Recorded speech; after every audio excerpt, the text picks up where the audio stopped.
Now I want you to be honest, okay? Papagut. Okay. What's your beef with LowTierGod? Because you said something you don't like. You want to get to beef with them? We're having a hard time having a national discussion. That narrative. Where'd you see didn't hear the narrative about the fact? I don't know. I'm going to be honest, and this is something that really pisses me off, okay? He's so fucking mad. Especially if you just made something up right there. That's not true at all. I remember Erin. Wait, hold on. Wait, hold on. This is totally backwards. Stop. You are dead wrong, okay? Oh, that's absolutely true. That it is. Okay, I'm telling you. Wait, hold on. Holy shit. No, that is absolutely not true. Fat acceptance is like every single other progressive idea once it hits the mainstream. It starts off as a really good idea that needs more attention, and then it gets morphed and bastardized into something stupid. Like every single thing progressives push for. I don't know why. But like the idea that you can just bully people out of being fat is stupid and it doesn't work. If it did work, nobody would be fat because nobody wants to be fat. It sucks to be fat. Yeah, there's a guy in here named, what's his name? Gut King or something like that? Papagut. Hold on. Wait, hold on. You can see my fucking name. Like, you can't read Papagut, dude? No, I can't read Papagut. That's just like you don't understand. For some reason, you don't understand. So we're talking about people fat shaming, but at the same time, hold on. What are you doing? How come you came in so disrespectful by not saying my name? I've seen a couple of videos that you did that was disrespect. Oh, shit. Like what? What'd I do? A lot of people what are you talking about? You're reacting to something that's fake. So, I don't know. Maybe I should react to a Papagut fat shaming video. I'd be pretty funny, actually. You should do that. Is there anything I could actually look at since we're on the topic of not being able to talk about fat people, but put black people in the same? I don't know. What do you guys think? I think that you should react to any video you want and put it on your main channel. Papagut. I never even heard of this guy until today.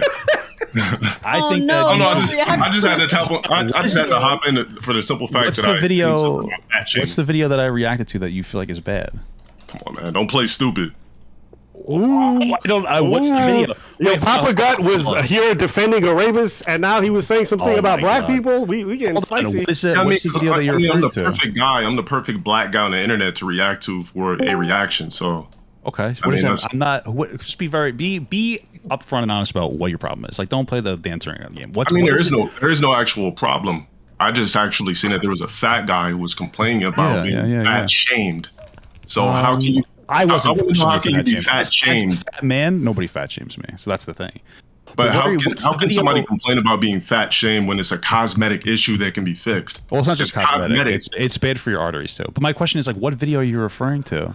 Now we're going back to the video, or are we talking about how you made a disrespect? Cosmetically, it sounds like you're not okay. I'm gonna moderate. I'm gonna moderate. Just chill. Okay. So, LowTierGod, is there a video that you want to bring up with him, or do you want to just talk about this fat shaming stuff? I mean, it's not really about the video, but since he talked about me, I thought that I would hop in. Especially since. And what do you want? What do you want to say to this? What do you want to say to him? What do I want to say about fat shaming? It doesn't exist. Okay. Hey, go wait, on. why don't you think that exists? Go on, LowTierGod. Go for it. Fat shaming doesn't exist because it's a cosmetic issue. It's controllable. So how can you shame something that's controllable? Very easy. I think it exists. You're just fine with it. So absolutely, 100%. Every fat person that's fat, it's their fault, right? Even if you're a fat adult, what's the moderation, dude? Sorry, I was just being a little fun. Listen, it is 100% the responsibility of any fat person that they're fat. Like, even a health issue makes it harder, but you can usually do something. It's got to be like a huge outlier to not be fat. That being said, it's usually the behaviors that a fat person is like exhibiting. A lot of times it's some kind of like mental health thing, or like a bad relationship with food, stress eating or something, or coping with eating, hating themselves to the point where they don't want to move, or they don't want to act, move, don't want to actually like move into a better place of being more healthy. Like, that's the issue, right? I don't think that we should go around just shitting on fat people just for their existence of being fat. It's fine to like talk shit about fat people, make jokes. I just don't think that it's always warranted to just constantly criticize people for being fat for no reason. It's just a respect thing. I don't think that people should just do it as like lighthearted, fun jokes. That's fine, but that's fundamentally how I feel about that. We're not shitting on fat people. What we're doing is actually not allowing them to feel bad about, basically saying that they're fat when it's something that's controllable. So what's happening is like, this is like the concern troll argument. We're like, well, what we're trying to do is help them not be fat by making them realize it's bad. If you actually want fat people to lose weight, you wouldn't like go into a route that's like effectively to an extent like bullies people. Fat people who feel bullied are just going to continue to eat because they're not going to care about themselves, and they're slowly going to eat themselves to death. Yeah, that's actually not entirely true. There are cultures. Hold on. And there are some cultures in which fat shaming is very prevalent, and that people do keep their obesity down. They do report that in some foreign countries.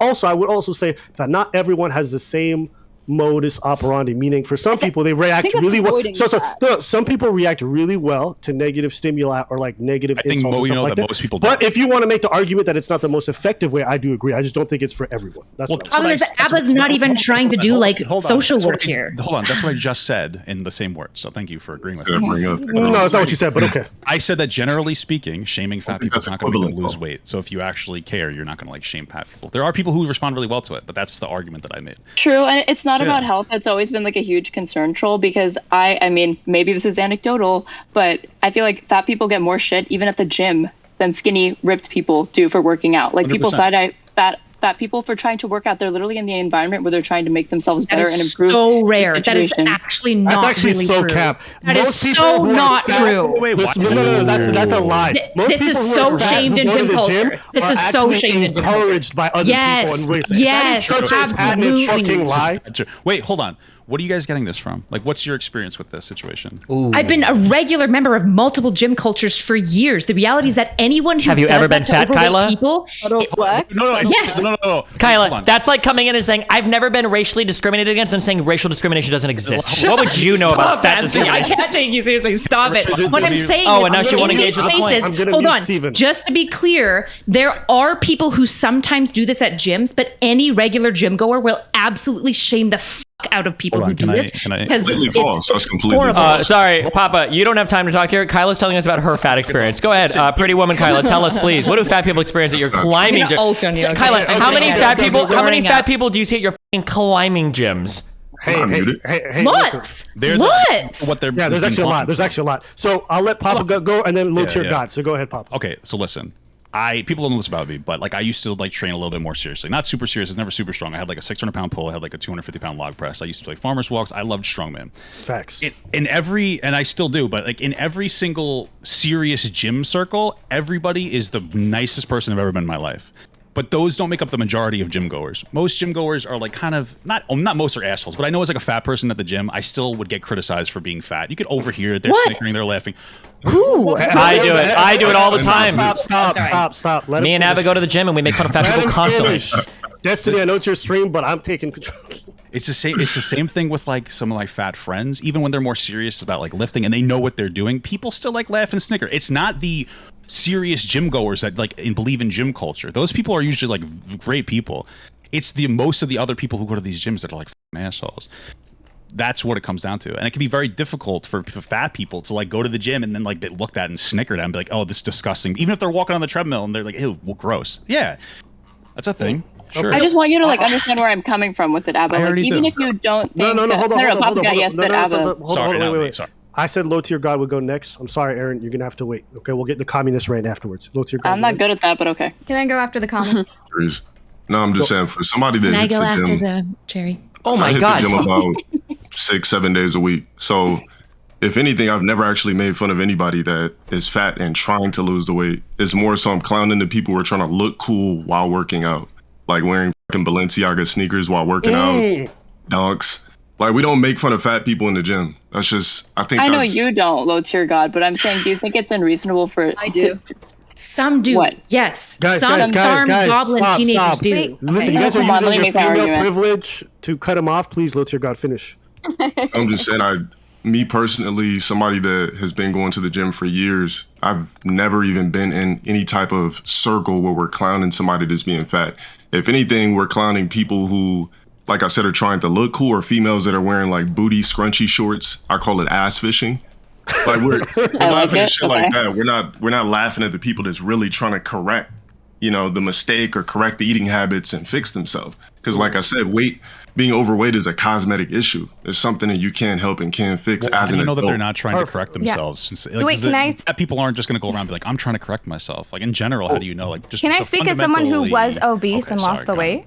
Because I feel like this always gets hijacked by fat people who are still fucking fat. You guys have a lot of excuses because it's really hard to lose the weight. I was fat.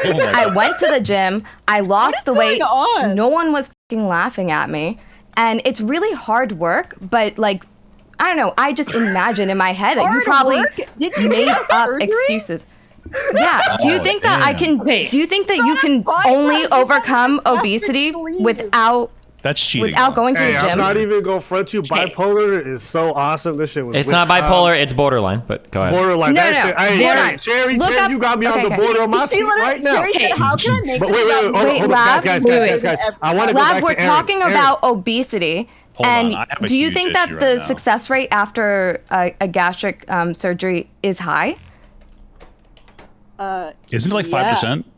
It's incredibly The relapse rate is through the roof. That surgery does not solve the fucking problem. Ooh. You have to actually carve your diet. You have to actually go to the fucking gym and not just quit because you think somebody's laughing at you. No one's paying attention to you. Okay, Yikes. You don't look Bad good look after for the you, surgery. Lav. Oof. Facts. You just got fucking destroyed. And then had to wait off for 3 fucking years. Guys. I want to go to. No. Very perfect. Okay, we're gonna stop. No. So Erin has been patiently waiting, and even though she's a communist, she waited her turn. You go next.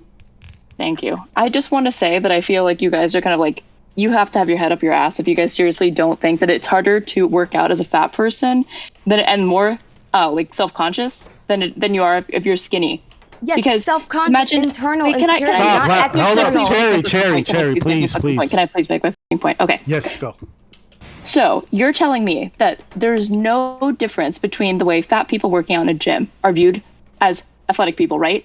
That's what you guys are saying. Like, there's no difference between these things. All of these patrons are treated basically the same. I think we should compare. Can I respond? Because go ahead, Kyla, go ahead. Wait, what? I didn't even get to finish making my point. Oh, you asked a question. I'm sorry. I thought you were wanting to respond. Sorry. No. I just think that, like, okay, if I'm imagining, like, okay, somebody gives me the option, like, you could go into the gym right now with a 6-pack, or you could go in 600 pounds, and, like, which would you rather do? How would you rather look if you had to go in there and do jumping jacks in front of everybody? But okay, maybe I'm misunderstanding, but it sounds like what they're alleging is that fat people who go into the gym are not receiving this kind of discrimination that's trying to discourage them. Just because you feel self-conscious or you're feeling weird, it doesn't mean that when you go into the gym, a bunch of people are making comments about you or trying to discourage you. In fact, what they're alleging is that the opposite's happening, that people are generally very supportive, and that if fat people are trying to change their life, most people get behind them. Okay. And I'll just say briefly, anecdotally, when I was on forums, like when I was on online forums live, especially like the one called bodybuilding.com, there was actually so many stories of people going from fat to skinny. And like, I'm telling you, the entire forum was getting behind these people and they're changing stories. I do not feel like that same thing happens when it comes to skinny people. So in terms of societal encouragement for people trying to change their life, I think generally people are very supportive of folks who are trying to go through that. Yes. Yeah. Yes. Okay, there are. Can I just outline? Sorry. So you can go ahead, Erudite, and then we'll go to Lav.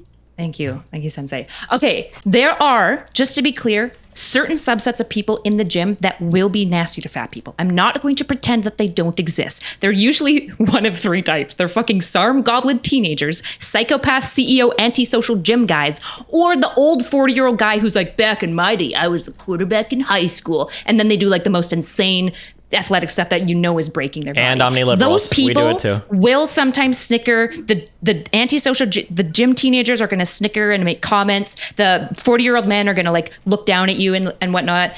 The reality, though, is that there's a small subset of gym goers that are mean to fat people and do judge them. There's a really small subset as well that also goes above and beyond to give extra assistance and support to fat people. And the vast majority of people in the gym, most of your gym bros, most of your average gym goers, feel slightly positive about the fact that people are making good life choices. That's the reality of the gym. Why is it that every time you talk, you try to sound like you're saying a sermon? Do you need to do that? Period, queen. Okay. So that's not my experience, but I appreciate what you're saying. Okay, all right, so I'm going to go to Lav. Lav is a formerly always skinny person. What do you want to say? Please, Lav, we need your input on this desperately. We should talk about, like, I think she's gone. Depth is what I think we should talk about. I think she's gone. Oh my God, speechless. Chaeiry, what did you want to say? No, I'm back. I wanted to say for... Okay. Lav heard it was her chance to talk. She came running through the house, galloping. Desperate for attention. Well, go ahead, Lav. As someone with a perfect body, I'm the perfect feminine body. No, I used to be a little chubby. But, Shut up! It's stolen valor. Stop. Yes, no, I was 150 pounds at 5'1", which Doubt is it. definitely chubby. Okay, it's okay. We won't just go ahead. Believe Okay, I don't. But go ahead. But I think that this whole gym talk, who the fuck cares? Isn't diet like 15% of what makes you lose weight? Just stop eating. It's like 95% diet. True. The person with an eating disorder tells people to stop eating. Just did you say something? You don't have to go to the gym. Hold up, Chaeiry. No need to get personal. Let's. Do I have an eating disorder? Stop. We're not gonna get into personal stuff. I think it always veers off. If you don't, you should. When Chaeiry is like, why you bring up my BPD? Okay, I really don't care about your beef with Chaeiry, so let's just move past it. So. Well, hold on. Maybe we need to address this. It's personal. So without making personal attacks, I would say without making personal attacks, eating healthy is absolutely a huge part of it, and the way to eat healthy is not by starving yourself.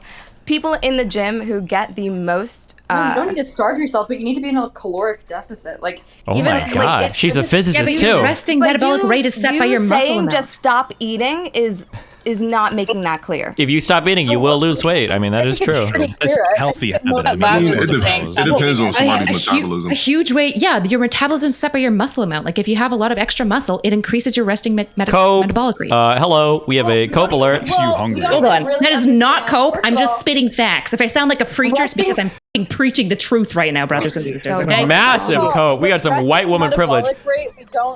Dude, too much. Hold on, wait. If that was true, then shouldn't fat people lose tons of weight because they have to have more muscle to carry around all their fat? They do. They do lose weight really quickly. Oh, wow. So in the world of Kyla, here's Kyla's math, okay? If you want to lose weight, gain more muscle, which you do by getting fat, and now you can eat more. Now you're going to magically lose weight. Why would anybody be fat ever then? If you don't change your diet at all and you just still have surplus of calories, it's a problem. But one of the fastest ways to lose weight is to decrease your diet a little bit and hold on a bunch of muscle. This is just so you're saying you can build muscle and be on a huge caloric deficit at the same time? Here we go. Technically, the fastest way to lose weight is to speed up your metabolism. Nobody told me I was quiet as fuck, huh? How come nobody told me I was quiet as fuck? Because that's how we prefer you, Stardust, when we can barely hear you. That's just how we like it.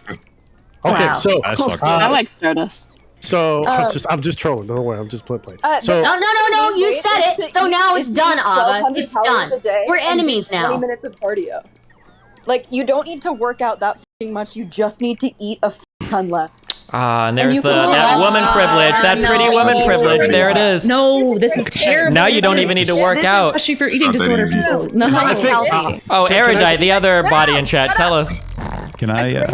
I would love to. Sorry, Papa. We're listening to the pretty young women right now telling us how to build our bodies. I feel like instead of just talking about pseudoscience and what people think they know about fitness, can we not just get back to the original discussion, which is about fat? No, I kind of like this one actually. Hold on. RMR is not pseudoscience, just to be clear. I'm not encouraging people to be anorexics. I'm encouraging people to put on muscle mass and keep eating, and you'll still lose weight. Just heads up, Kyla literally believes in Ayurvedic medicine, okay? Ayurvedic medicine, and she's telling you how to diet. Oh no, even I know Ayurvedic isn't all that. Okay. So. She's like, you're too vanilla erudite, so I'm gonna trigger the fuck out of you. We're losing making everything about yourself. We're losing the plot. So let's come back to the original. Well, let's not go back to the original. I think we've exhausted. No, because LowTierGod. LowTierGod still got a beef with you, and that's what we really want to get down to. Okay? Give me the beef. What's up, brother? I don't know why you hate me so much. I'm not sure we have the beef. I literally just found out about this guy today. Somebody in my chat was like, "Yo, this guy dropped 2 videos on you." I'm like, "Who the hell is this guy?" So I want to ask you. Wait, let me respond to that really quick. I watched your conversation with Destiny. I thought it was cool. That was like one of the videos I talked about. That's all you said? That I didn't look at, but once actually, I thought it was actually good. I didn't like LowTierGod. What a piece. Okay, but don't suck him off in person. Now I want you to be honest, okay? Papagut. Okay. What's your beef with LowTierGod? Because you said something you don't like. You want to know my beef with them? Yeah. I watch your squat depth is terrible. No, don't joke around. Be serious. Oh my god. Hold on. For this guy, what are you talking about? I don't know what you're. Wait. Squat depth is terrible. Okay, so let me ask you a question. How tall are you? I'm 6'4". Okay, 6'4". I'm 6'5". Okay. Squat depth. I mean, you know what range of motion is. I usually go ass to grass. What are you talking about? I don't know, bro. I saw a video. It looked like you were half squatting, brother. What video is this? You're talking about the video from 3 years ago? I don't know. Maybe. Sure. I think he's just. Yeah, it was probably a video from 3 years ago. Just like joking around with it, but like, yeah, I did see that. But I'm like, okay, your form got better. I don't really care. I have no actual beef with you. Yeah, I don't have any beef either. But my thing is, when I see people try to react to the June the King bullshit, that's when I'm like, okay, he's an automatic troll. Ooh, I see that. So it's a video titled "From Immovable to Delusion: LowTierGod's Story" on Papagut's channel. What do you say to that? From immovable to delusional. Yeah, and it's not even a story. It's like some random guy that just, everybody in my personal life, yo, this guy dropped a documentary on me. I'm like, how's there a documentary on me when I've never literally gave out any information? So when I see people react to that, I'm like, what the is this? Like, okay, it's another figure. So I imagine there's some information that might be true, right? Not unless you sit down and had a conversation with me and I asked. I mean, how do you get information I've never released? Well, is there anything that you want to tell me to set the record straight on that? Like I got wrong? Oh, a little late now, isn't it? You just went, oh my God, you just went full Aba, didn't you? Since oh no. 2018, 2019. I think it's a little bit too late. I mean, everybody's going to put whatever narrative they want. That's but true. Usually when I see people react to that, I'm like, yo, okay. And you've had that video up for 7 months just spreading misinformation. Are you going to delete it now? 7 months. This is the problem, dude, is I'm just a React Andy, so I didn't actually add anything to the video. It's basically just a re-upload. So wow, wasn't that what Aba was saying though about... So you just spread misinformation. So first of all, you don't care. I know there was a world trolling. I don't know what in there is misinformation. Just because you're saying trolling doesn't mean have you done the basic amount of research necessary to know it's misinformation before you started profiting from it? I did not check his TikTok. That's right. That's true. I didn't check his TikTok beforehand. You should have done more research. That's inaccurate. Okay. Maybe it wasn't accurate. Maybe it was accurate. I'm going to ask the real question. LowTierGod, what's your problem with fat people and this whole fat acceptance movement, for body positivity shit? You know what? I feel like body dysmorphia is worse than anything fat people have to deal with. So when I say body dysmorphia, I'm saying somebody like me. So I was like that skinny kid who, if you call me skinny, it used to just kill me. Like, that's all you had to do growing up is just call me skinny. So for me, as many people tell me like, oh, you're big, or oh, you're in great shape, this and that. For me, there's still like somewhat of a body dysmorphia issue for me. As confident as I am, it's still like something I think about in the back of my head, like, oh man, my chest isn't big enough, my arms aren't big enough. But to the general public, they're telling me I'm perfect. Can I just regurgitate your argument that it's a cosmetic issue, so who cares? I'm sympathetic to it because I know there's a lot of skinny people, but before you're like, there's no such thing as fat shaming, it's a cosmetic issue. Now you're saying I had an issue with being like skinny shame basically, but it's just a cosmetic issue. Yeah, right, but by your logic, it's irrelevant because it's just... it was fixable. That's what I'm saying. It was fixable. Fixable is like different from like not mattering. It's like a real thing. Like, yeah, skinny people. First of all, nobody talks about skinny people. They should, because like it's shitty when you're skinny. It's hard to gain weight for a lot of people. It's hard to eat as much as you can. If you're going to talk about fat shaming, at least have it collaterally be right there with skinny shaming. Nobody talks about skinny shaming. Sure. Well, I would say that it would be more productive to talk more about skinny shaming instead of dunking on fat shaming when the opportunity strikes. True. Back to shitting on Aba. I'm a fat guy, so I'm obviously going to be a little more connected to fat people. Yeah. I'm not. And I was a skinny guy, so I'm going to be more connected to people who can't put on mass. It's easier to lose the weight than to put on muscle. That's a known fact. It might be. I don't know if it's a known fact. I mean, it's a known fact. It's really hard. It's literally a known fact. Cite your sources, sir. Send me your research. Look it up. Okay. Let's go off the hypothetical. Hold on. Let's go off the hypothetical that it is true because it's LowTierGod. So what do you go from there? Well, I would say I don't think it's true. I just think that they're both like a different struggle, and they both. No, but why does it matter whether or not it's easier? What does that change? I don't think it. I'm not. No, I'm asking LowTierGod. Why does it matter? You're talking to me. Sorry, my bad. Yeah. Why does it matter? Because that would mean that somebody who is obese has less room to complain when it's easier to burn butter. I think it's simpler. I don't know if it's easier necessarily. I just think it's literally easier to burn and melt butter than it is to sculpt a statue. Like, yeah, but have you ever had a really good piece of pizza and you can't stop eating it, bro? Come on. I mean, I actually ate a whole pizza like a couple of days ago, but I mean, I know my body. But I mean, if you're somebody who holds on to fat, in certain areas, I mean, there's certain shit you're not supposed to eat. I mean, it's easier to speed up your metabolism if you're fat. It's easier to melt the butter if you're fat. It's harder to put on muscle and maintain muscle than it is to lose weight. It's just easier. It's just you change up your eating habits, you work your carbs at a certain time. You eat the same shit. Have you ever been hungry though? Like, I think people that are just big, they just love flavor. I think that's the problem. Well, I think for a lot of people, it's just like a lot of times people use food as like a coping mechanism when they're like stressed out and shit like that. I'm mad at that. LowTier, you as somebody who likes making jokes about all kinds of people, do you partake in making jokes about fat people too? it depends. Like I would say I used to, but now it's more like I want to fix people. Because if I see you're complaining about it, I'd rather just help you fix it versus clowning about it. Like the Boogie video from so many years ago. Why can't you do that, Aba? Why are you saying facts now when you're calling girls whales? Aba over here calls 17-year-old girls whales when they're fat. Damn, where was the path to like? How come nobody? That's why. Because I'm not trying to fix them. I don't give a. There you go. At least I mean, when you think about it, though, when you think about it, so somebody that's fat, that's not even the best version. It's not the best looking version. They sound different when they're fat. Like my best friend is fat, so yeah, he's never gonna be his best version of himself or even talk correct. Like when people lose weight, their voice even changes. Like better or worse. Why not be the best version?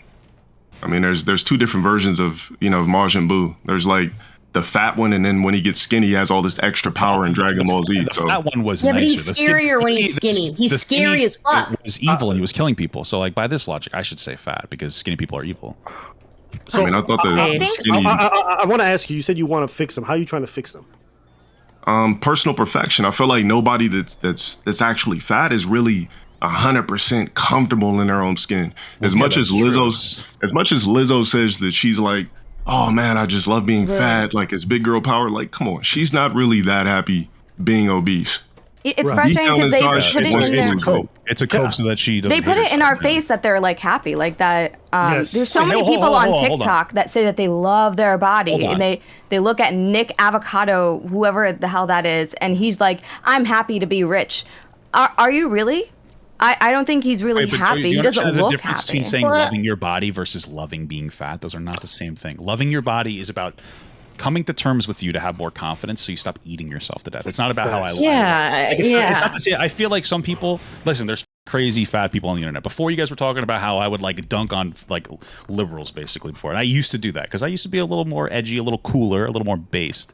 But then I got like a little older and I started to learn, like, I even dunked on like the fat positivity shit until I realized that like it's about like not eating yourself. No, that's cap. This is such a mind read though. You're basically saying like it doesn't matter no matter what they say, there's no way that they could possibly be happy or like content with their body. And it's like that's just not. No. Sorry, I'm disagreeing with Chaeiry right now. Like no, so I'm like you're doing a mind read. I have watched hours of fat liberation TikTok shit. Okay, they go on there and they say that they are like ideally healthy at like 200 pounds. Well, I think those people are the minority. Yeah, but that's what is worth criticizing. Yeah, but you've got to think about like women with like PCOS. It's not a mind read. Can we just stop that just for a second? Listen, and let's also just be clear. When we're talking about fat people, we're not talking about somebody with love handles. We're not talking about someone with extra. I'm talking about like morbidly obese people. Can we stop the whole fun thing with like, oh, they're good with their body? They're not good with their body. Okay, it is completely uncomfortable to be that obese. First off, the kind of health issues that you encounter from being able to breathing, sleeping, in terms of just getting up, the kind of pains that you develop. Like, let's stop this idea that they're happy with their body. They can say, okay, I'm accepting where I'm at. I'm not going to punish myself every day and hate myself. That's what they're saying, though. No. That's actually a lie. Stop. The reason why I say that's a lie is because when you see a lot of this movement develop, you're seeing these articles being developed. You're seeing the narrative being put. Stop. During COVID, I strictly remember everyone saying you really couldn't be that open about the comorbidity issues of fat people when it comes to their likelihood of dying of COVID because they said it was fat shaming. And that was a mainstream narrative. Let's just stop with the fat cope where we're saying stuff like, oh no, that's what the movement is not about that, because once you see it applied to real life, it's literally out here killing people. We're having a hard time having a national discussion. I never heard that narrative. Where'd you see didn't hear the narrative about the fact? I don't know. I didn't actually see that narrative. I've seen people on TikTok like going ballistic, but a lot of these people are just loud minorities. Yeah, it is minorities like Aba. I literally hear people complaining about this. I know you want to troll, but I really don't care. I'm going to be honest, and this is something that really pisses me off. Okay, he's so fucking mad. Especially for the black community, obesity was a huge problem, and that's why they overwhelmingly were dying from the shit. And the fact that we can't comfortably have a national discussion about the fact that fat people are dying far more from COVID and being open about the fact that we need to change some of our ways pisses me off to no end. And I know Destiny, you're trying to joke, and I appreciate you. That's not an issue. I'm just saying, for me, this issue is especially annoying because our community was the most affected one, and everybody wants to move around the issue, talk about, oh no, it's just about love. No, it's about avoiding difficult conversations because it's financially better for a lot of people to keep these people fucking Okay, so I'm not going to accept. I think you're both actually a little bit true here, though. Like the difference, I actually think that we're slightly talking past each other, because I would agree with Aba that there is kind of this cope where you're like not allowed to talk about the fact that there are major health deficits. The issue is that there's actually still difference though between like morbidly obese people and just fat people. And let's be honest, we see all of them as being fat, just like different degrees of it. And there's this element, like this is actually like what Papagut is saying about like as far as like trying to learn how to love your body is actually like very common in binge like eating disordered like treatment and stuff. Is like the whole goal is not to say like I love being overweight, but it's to go like I have to accept my body as it is and like learn to love it, because it's the only way that I'm going to stop abusing it with food. Like that's also true at the same time. And so it's like we have to like figure out in the conversation how to not lie about like some of the risks and implications with being obese, but also not like fully just like attack fat people and like tell them that they're icky all the time. But I feel like because of this like obsession with being really okay with being fat and obese results in, I think, skinny people getting picked on.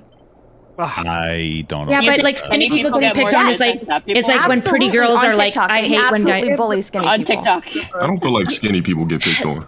The issue is like skinny girl pick on is the same as when like really pretty girls complain about how like everyone's always hit on them. It is really fucking annoying, but it's a very different type of problem than when you're a woman with PCOS and you work out and you cut your diet and you're trying super fucking hard, but your hormones are insane and you can't lose weight. And yet when people see you, they just think yuck. Right? The narrative right now is if you care about your diet or if you are even dieting, you are being fat phobic.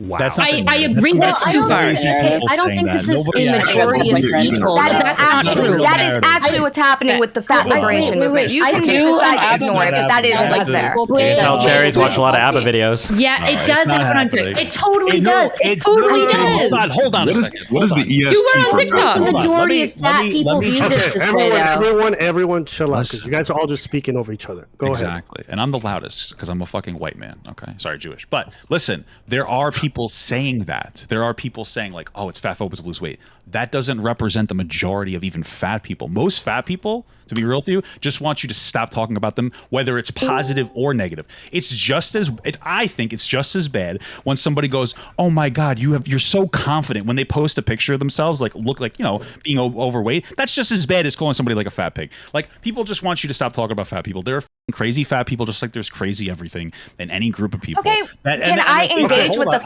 crazy then? Because that's the problem that I have. Yes, nobody's saying you can't. I engage with the crazy. I think it's ridiculous. I've made videos about these. Okay, that's literally where all my criticism is. Okay, then we'll talk about the extremes afterwards. But Papagut, this is not just a fringe issue. When Cosmopolitan's coming up with a bunch of national covers for "This is healthy" and using morbidly obese people talking about these people are perfectly healthy, it's bullshit. Okay, and there was like no.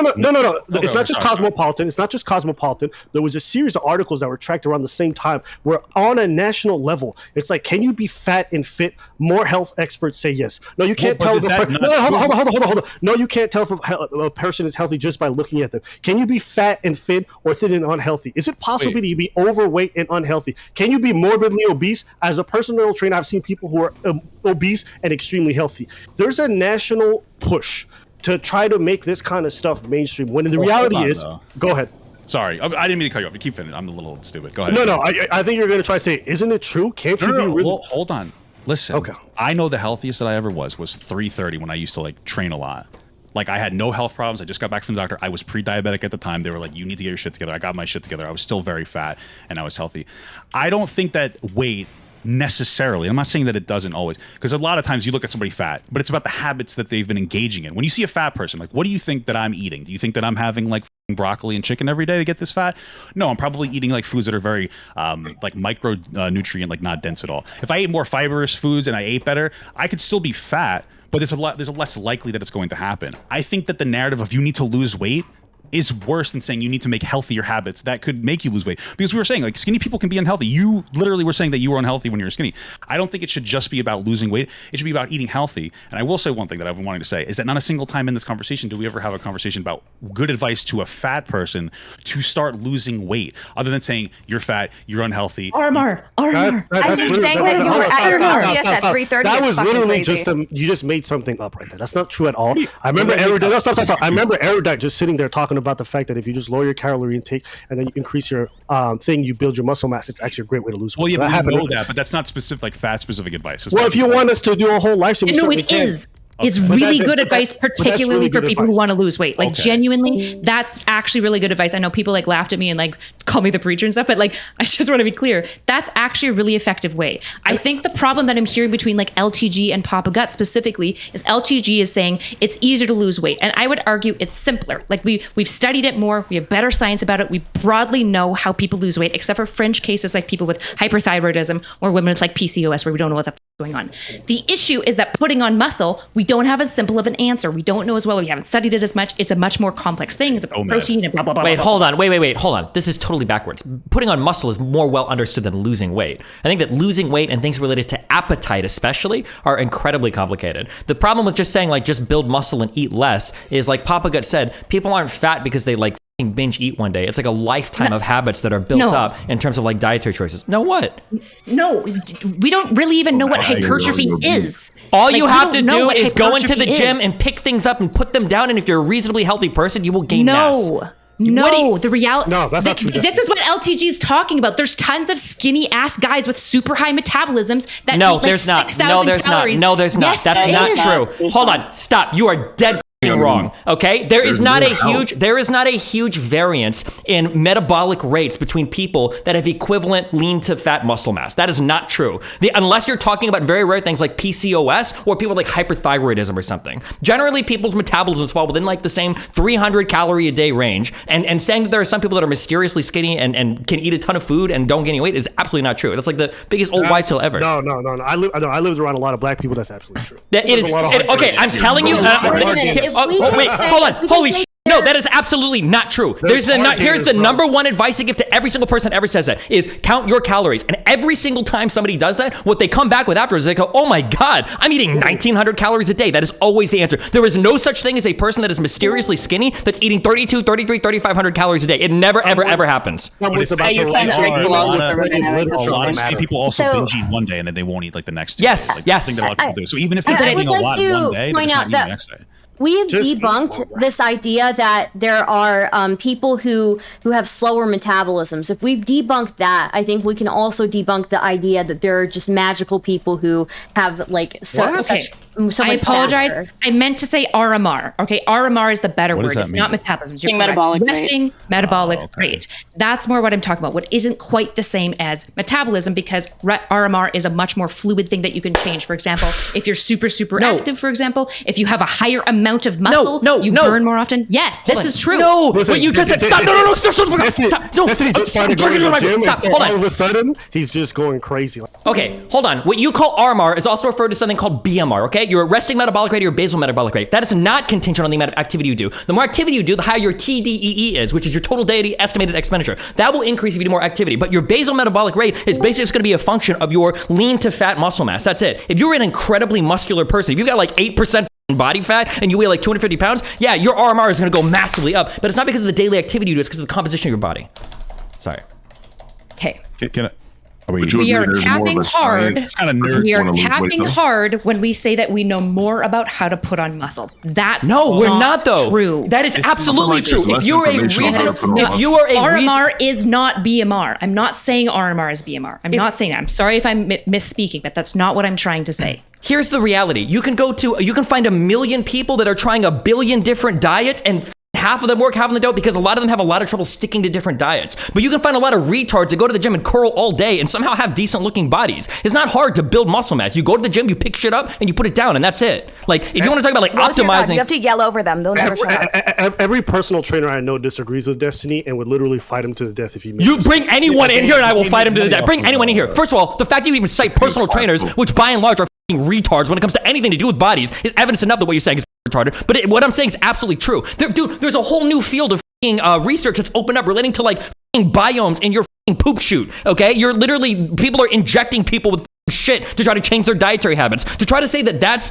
less or that's more understood than building big bodies, which people have done since the Greek days when people would eat shit out of the streets. Are you serious?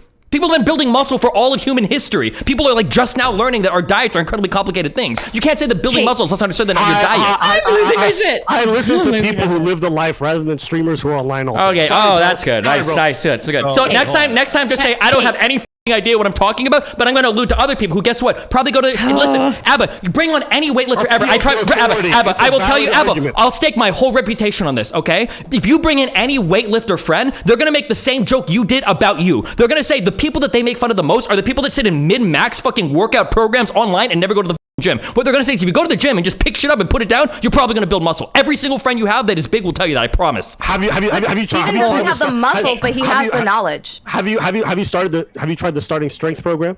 It doesn't matter what I've tried. Everything I just said is true. And every big friend you have will tell you exactly that thing. 100%. So some people, just to be clear, not a super ripped person? Because I play computer games all day. What does that have to do with what I'm saying? Everything I'm saying is 100% correct. No. You say you're going to the gym all the time. I'm going to the gym tonight. I'm going to the gym. So if you've been doing it, how come it hasn't worked? You have all the knowledge. You have all the time. I'm not, because I'm playing video games all day.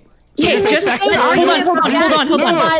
Are you trying to argue with whether or not I'm big or not? If that's the argument I have, we can have that argument, but it's not going to change whether I'm right or wrong. I'm arguing that you have the knowledge, you're ready to do it, you have the time, you say you go to the gym all the time, but it turns out that you're applying it, it's not working. So why is it not working? You're counting calories.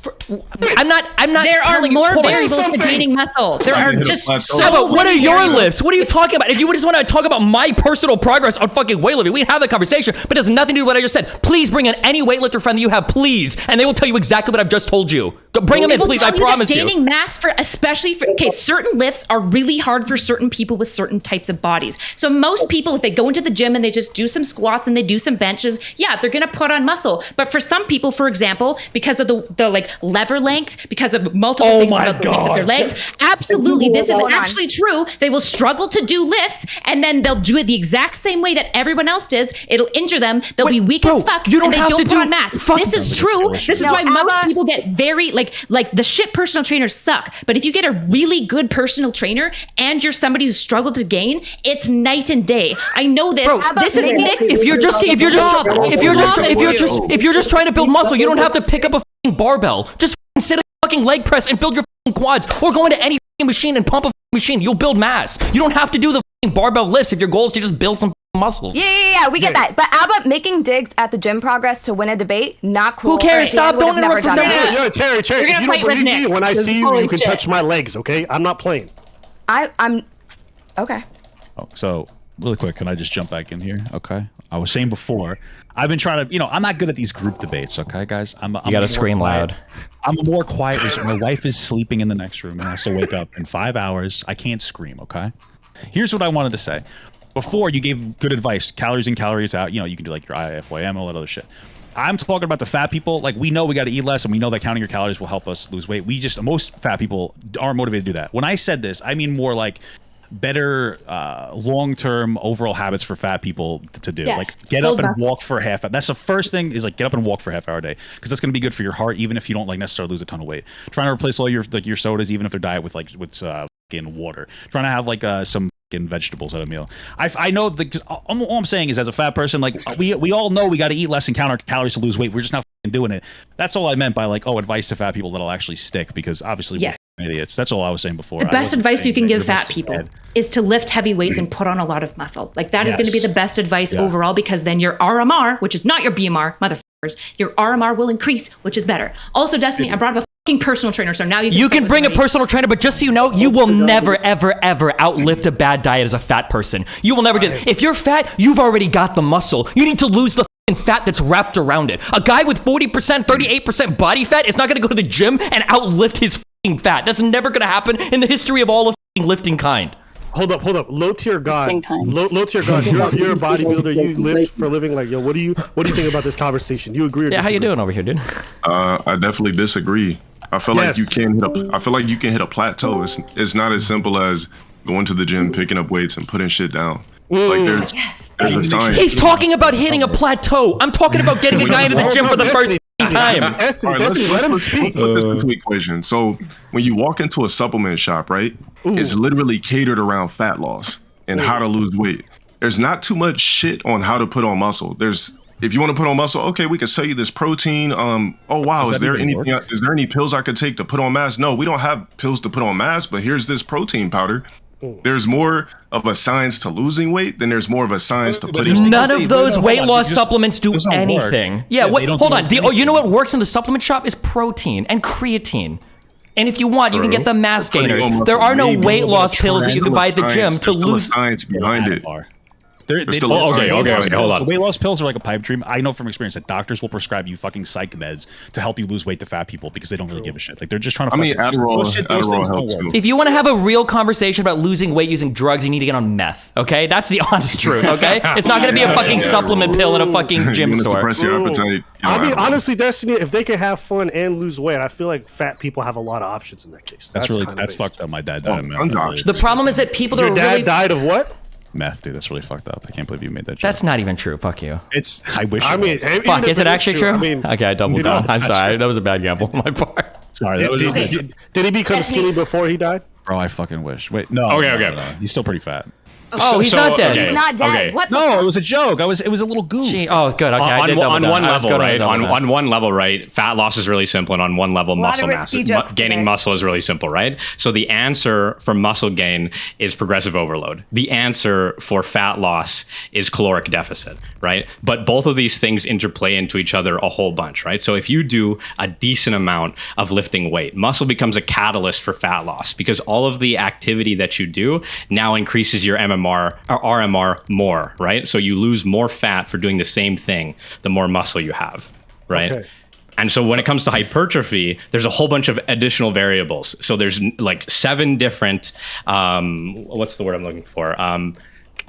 Breaks in the pipeline, right? Bottlenecks that can cause you to not be able to gain any more muscle and to be able to where you plateau. Bro, if you don't have enough strength. You can't compare min-maxing muscle gains, which nobody here is talking about and no fat person cares about, to just losing weight in general. These are 2 totally different things. Like, if you want to get into an argument over like what your optimal sleep timings are and what your metabolic windows are for eating, you can have that conversation, but it's not relevant to the general principles of building. Yeah, exactly. Way down the line. None of this. That's way down the line. Sure. But there's bottlenecks like earlier on in the process, right? So if you have super long lever arms and you try to do any pressing movement, right, you're going to be way weaker than everybody else proportionally, and you're going to be more at risk of shoulder damage. So some skinny ass dude, exactly. So some skinny ass dude gets into the gym. He's like, "Oh, this shit's easy. I watch Destiny, dude. He told me go lift some weights and I'm gonna get fucking ripped." And then you get in there and you try to press just like everybody else. Your anterior shoulder capsule starts to burst because your humerus is jamming into all of the structures.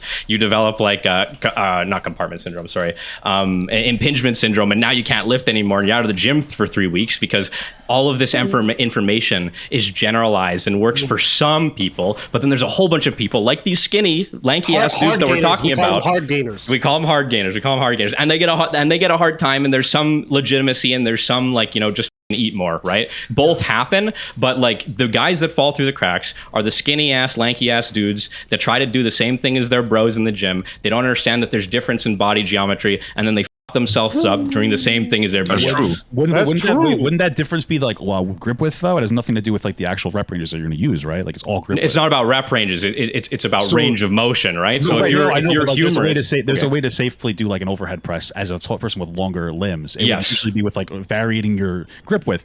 So there's no like and height and depth. Right? So it's like if you have a longer humerus. This is literally true of every single compound lift. There's going to be variations from lifter to lifter. Like not even the compounds. Even if you're doing like a fucking machine unilateral press or something like that. So these people are exceptions, right? This is who we're talking about. I agree that we're talking about exceptions. It's not the average person. The average person is going to walk in the gym, gain weight or gain muscle, right? All I'm saying is that you can take 10 people and send them into the gym with 10 different programs, and all of them will make progress. If you take 10 people and put them on 10 different diets, half of them will drop it after 1 week. The other half will eat the wrong shit and not doing it, and then maybe like 1 out of 10 will do okay. It seems a lot harder to figure out the dieting thing than it does to just go to the gym and pick stuff up.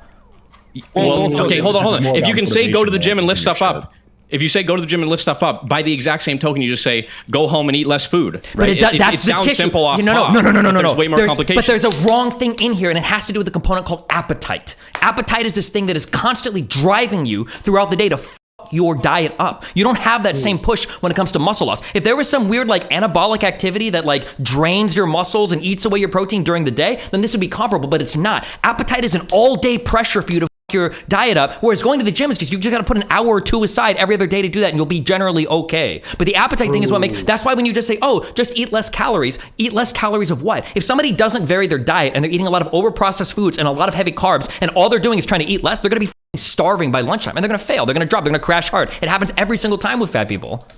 Yeah, so I agree with you. I agree with you completely, right?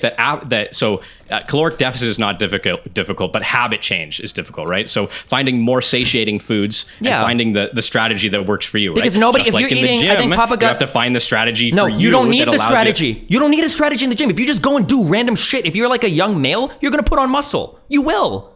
As long as you not go, if you injure yourself. True. If you injure yourself, and if you're dieting and you stick the fork down your throat and bleed out by choking to death on it, then you also no. Hey, hold on. This is entirely disanalogous. Okay, me saying that a guy with long ass arms that goes in the gym and hurts his shoulder because he has too much range of motion and not enough rotator. Hold on. Let me finish, brother. Let me finish, brother. Let him finish. You have a weak rotator cuff, and so then you bust out your the head of your anterior shoulder compartment or whatever, right? So that is analogous to the overweight person who's told lose weight, eat less food, they try, and then like you said, they're hungry by lunchtime and then they binge eat, right? These two things are entirely analogous in the sense that there are complications and there are oversimplified answers. There's complications on both ends, okay? Well, yeah, except we know almost all of the biochemical means by which people lose weight and gain weight, and there's tons of variables for hypertrophy that we don't understand. We don't even really know what hypertrophy is. And yet, how crazy is it that only 2% of people will ever return to a normal BMI from being obese? 2%. How many people go to the gym and put on muscle?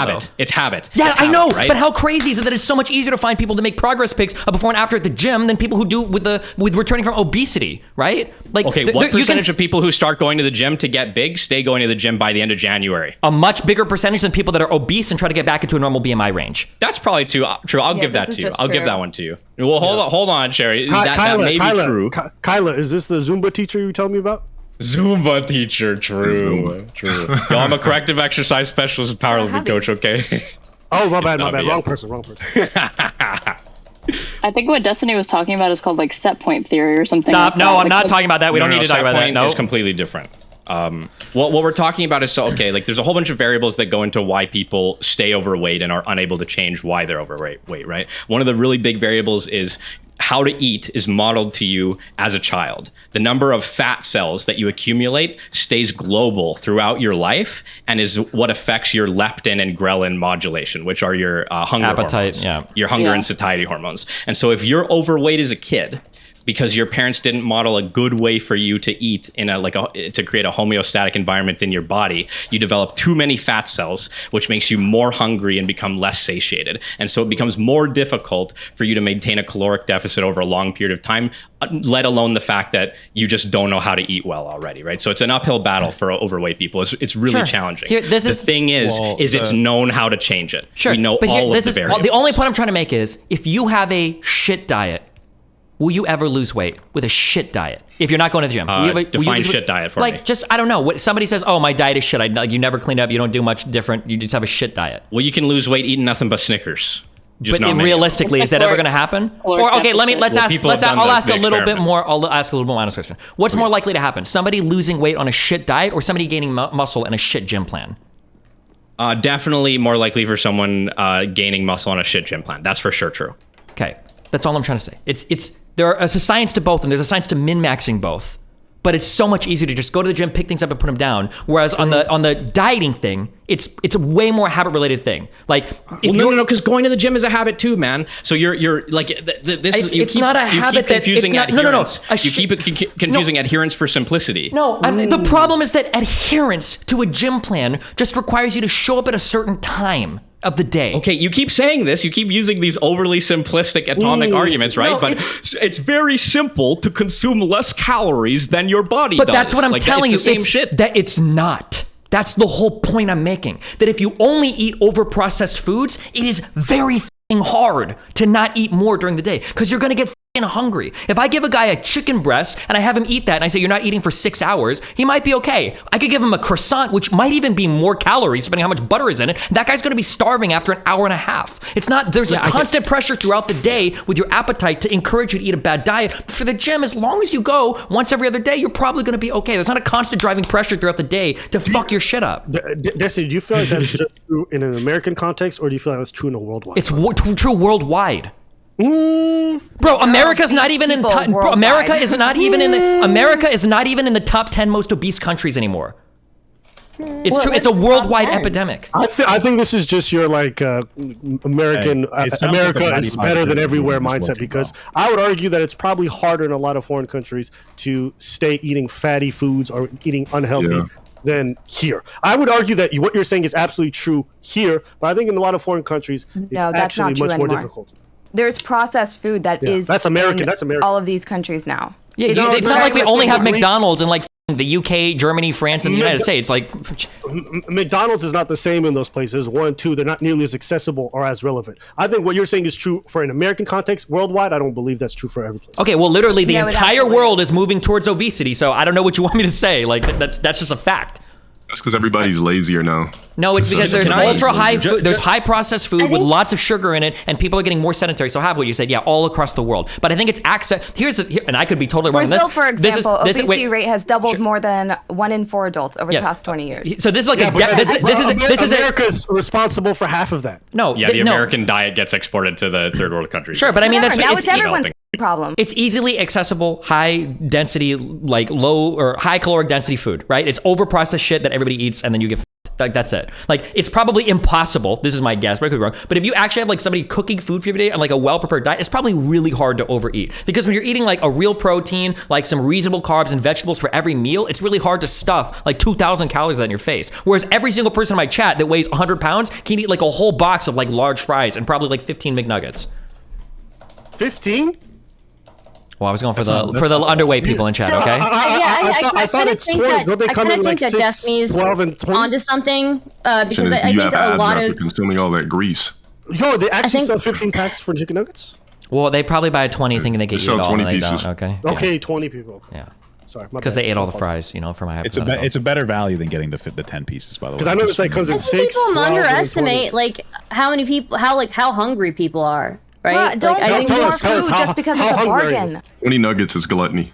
Yeah, 20 nuggets is a lot. I saw a family pack for 60, bro. That's real. What if it fits my IIFYM, bro? Like I can't eat that. Am I still quiet, or is everybody just ignoring me? No, Stardust, your mic's not working. I can barely hear you. No, we can hear you. We can hear you. Macros is such bullshit, though. Like what does that mean? If your macros. The if it fits your macros thing, because I feel like people just structure that diet around junk food instead of trying to get more nutrients in. Based. Wait, sorry, I don't understand what macros is bullshit means. So like you're saying if you get enough protein. Obviously, the concept of macros. I'm talking about the if it fits your macros like diet model is bullshit, because these people just try to find ways to eat as much junk food as possible without going over their calorie limit for the day, instead of being concerned with like getting nutrients and micronutrients. Word. I mean, you're also going to be true. That's why the focus needs mud. to be on eating better rather than necessarily losing weight. Food well, I mean, then losing weight second. All of these strategies work for different people, right? Like, I think when it comes to this shit, it's like, okay, the science is settled, sure, but like different strokes work for different folks because I shouldn't say it's bullshit. I'm just saying I think it's bullshit. Okay, yeah. I'll back off that. I'll back off. I respect that. If it works for somebody, can we find out what Stardust wanted to say? I think she said something about chicken nuggets and not liking it. No, don't worry about it. Don't worry about it. No, I want to hear what you got to say. Yeah, go for it. Be a strong, independent woman. Your mic works now, so we can hear you. I was just gonna agree with Destiny on what he was saying. I think people forget like how hungry fat people are. Like, I think it's just a psychological thing. It's a psychological thing. It's a psychological thing. It's like someone who needs sex. Like you don't need sex. I disagree. It's emotional, but it's also biochemical, right? Because I don't want to underplay the like plight of overweight people, because like if you like we've talked about, right? I mean, it sucks. It sucks. It is a plight. It's a worldwide epidemic. If you're overproducing leptin and underproducing ghrelin, it literally just means you're hungry all the time. What can I say? Okay, so Destiny, I wanted to ask you. Yeah, what's up, babe? I know I was triggering you earlier, and my bad. No, you're triggering me with your dog shit arguments. You can make all the personal attacks you want, though. Hey, to be honest with you, I was making those arguments because I knew they would trigger you. I hope you. Hold up, no, shut up. When I was talking about black people and dying, you were trying to make jokes to deflect from that. So you can suck my nuts, okay? This bridge is gonna burn up for one of us trolling too hard. I'm warning you right now, but go ahead. Nah, I'm good. I don't mind. I'm not good. That's what I'm trying to say. Sorry, I'm just kidding. Go ahead. What's up? I was going to ask you earlier that we got on this topic because I was bringing up the fact that I feel like nationally speaking, in terms of like this fat acceptance movement, that there's an effort in order to kind of create a bit of a complacency in a lot of people. Papagut obviously disagreed, and he felt like, no, this is just about making people feel good about where they're at. Do you feel like the fat acceptance or body positivity movement, as it's being, purported online and what you're seeing on the national level, do you feel like it's an issue or no? Fat acceptance is like every single other progressive idea once it hits the mainstream. It starts off as a really good idea that needs more attention, and then it gets morphed and bastardized into something stupid, like every single thing progressives push for. I don't know why, but like the idea that you can just bully people out of being fat is stupid, and it doesn't work. If it did work, nobody would be fat because nobody wants to be fat. It sucks to be fat. But like obviously that doesn't work. So fat acceptance, the idea of at least like, hey, love your body, respect it, appreciate it, and then work is a good idea. But then when people start like modeling for super plus size models and say, well, skinny people can be unhealthy just like fat people, it gets real stupid real quick, and it seems like that's where we're headed. Have you ever seen the catalogs where like the women's section is completely inclusive, but the men's section still looks like six-pack ab models? Well, I think most men don't care. We only care about that for women. Well, I don't think men care as much as women about that shit. And like we don't. Yeah, I don't read. That's kind of gay. Based. So I think there's a societal context to this, right? Like women are generally more valued for their looks, whereas men are valued for their achievements, things like that, right? So no, I think men fetishize fat women sometimes. That is absolutely not happening right now. Wait, I think it is. I mean, in different circles. No, stop. Hold on, wait. I have to speak out. I have to speak out for all the fat women in the audience. No, you're a white male. She's a half black. It doesn't matter. Even black people. When you're talking about fat people, you're talking about people that are fat in a particular way. Nobody wants a fat person with flat ass and flabby boobs. I'm sorry. Was this where we were going to play with the hyper-specific fucking fetish that applies to 1% of the fat? Right. I'm going to play hyper. Okay, my bad. You win. You auto-win. Does fat shaming only apply to women that are fat? Does what? Yes. Because I'm sorry, what'd you say? Absolutely. I feel like it only applies to women who are fat. Yeah, that's what I'm you saying. Can't fat shame a fat guy. If anything, it's just like, why don't you just be funny and fat? Well, you can fat shame a fat guy. It's just not as effective because again, like Stardust was saying, I think it was Stardust. That's what I'm saying. Yeah, you guys are talking about like you guys are talking about. What do you mean? It's geared more toward obese women. Papagut, what do you mean it's not as effective? What do you mean? What I'm trying to say is like it's more. Women face much more bullying for their weight online than men in every capacity. Like you can fat shame men. That's what I was saying. You can fat shame men 100%. It's just not generally. Listen, I don't know. For me personally, I was like, big on TikTok, whatever. Nobody ever made fun of my weight at all. True. Women existing, they get made fun of for their weight. True. Like men don't usually hit it that hard. It's usually more about their accomplishments. Women are just like fat, exist, disgusting. That's pretty much like that's the pipeline. So like, I don't think it's socially acceptable for men to talk about like feeling bad about being fat shamed. I was at that. Hold on. Wait. Whose problem is it? Wait, no, hold on. When you say it's not acceptable for men to talk about being fat shamed, is that because of the fat women that are a part of the body positivity movement, or is that because of other guys or other people that don't like that movement that'll like shit on a guy for speaking out? Because I'll tell you, the most shit I've ever gotten, the most shit I've ever gotten is like from my audience ever is when I talk about how like fat people have a struggle and people are like, you're a piece of shit. Like it's not. I don't. It can be inclusive for fat guys, but it's not the movement itself. Okay, I'm not talking about the movement. I'm just saying if somebody said like like men don't get as much shit for being fat, and I'm saying I think they do, but I think that they're socially discouraged. We've been talking about it. I really disagree. Wait. Because I've been trying to speak. Wait. Okay. Oh, sorry. I'm sorry. You're gonna tell me that fat people like eating? No, I'm not going to tell you that fat people like eating. I would reiterate that men generally are given credit for their accomplishments, right? Women are by far like they're more valued for their looks. It's just something that you learn like from a young age. And it's changing. It is changing, sure, like little by little. But I would still say that in most cultures, women are still primarily valued for their looks. Okay, yeah, cool. I don't understand how Steven gets complimented for being smart, and he just ignores that BBW is even a fucking category on porn. Okay, but go ahead, they're not random porn. Okay, so what I was gonna say is, it supports my argument, Aba. I like this conversation a lot. You got dumpstered, Aba. It's where you belong, in the trash. Well, I think both things can exist at the same time, that men don't receive as much shit while also not being as accepted into the movement, but it's not by the movement itself. That's true. Right, so, I think Papagut, you're onto something interesting because I think that like it's. Oh, thank you. I can't think of like 5 fat female streamers, but I can think of like 5 fat male Twitch streamers. True. I'm all 5 of them because that's how fat I am. Good one. Well, here's the thing: you can also be banned on dating apps for saying you don't like fat women. Did you know that? How did you? Okay, is that impressive or what?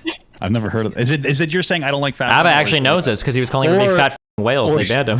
That's what I say. Is it just like you going around calling fat? I loved every second of it. And if you put in your dating profile that you don't like large women, you can be suspended on multiple profiles.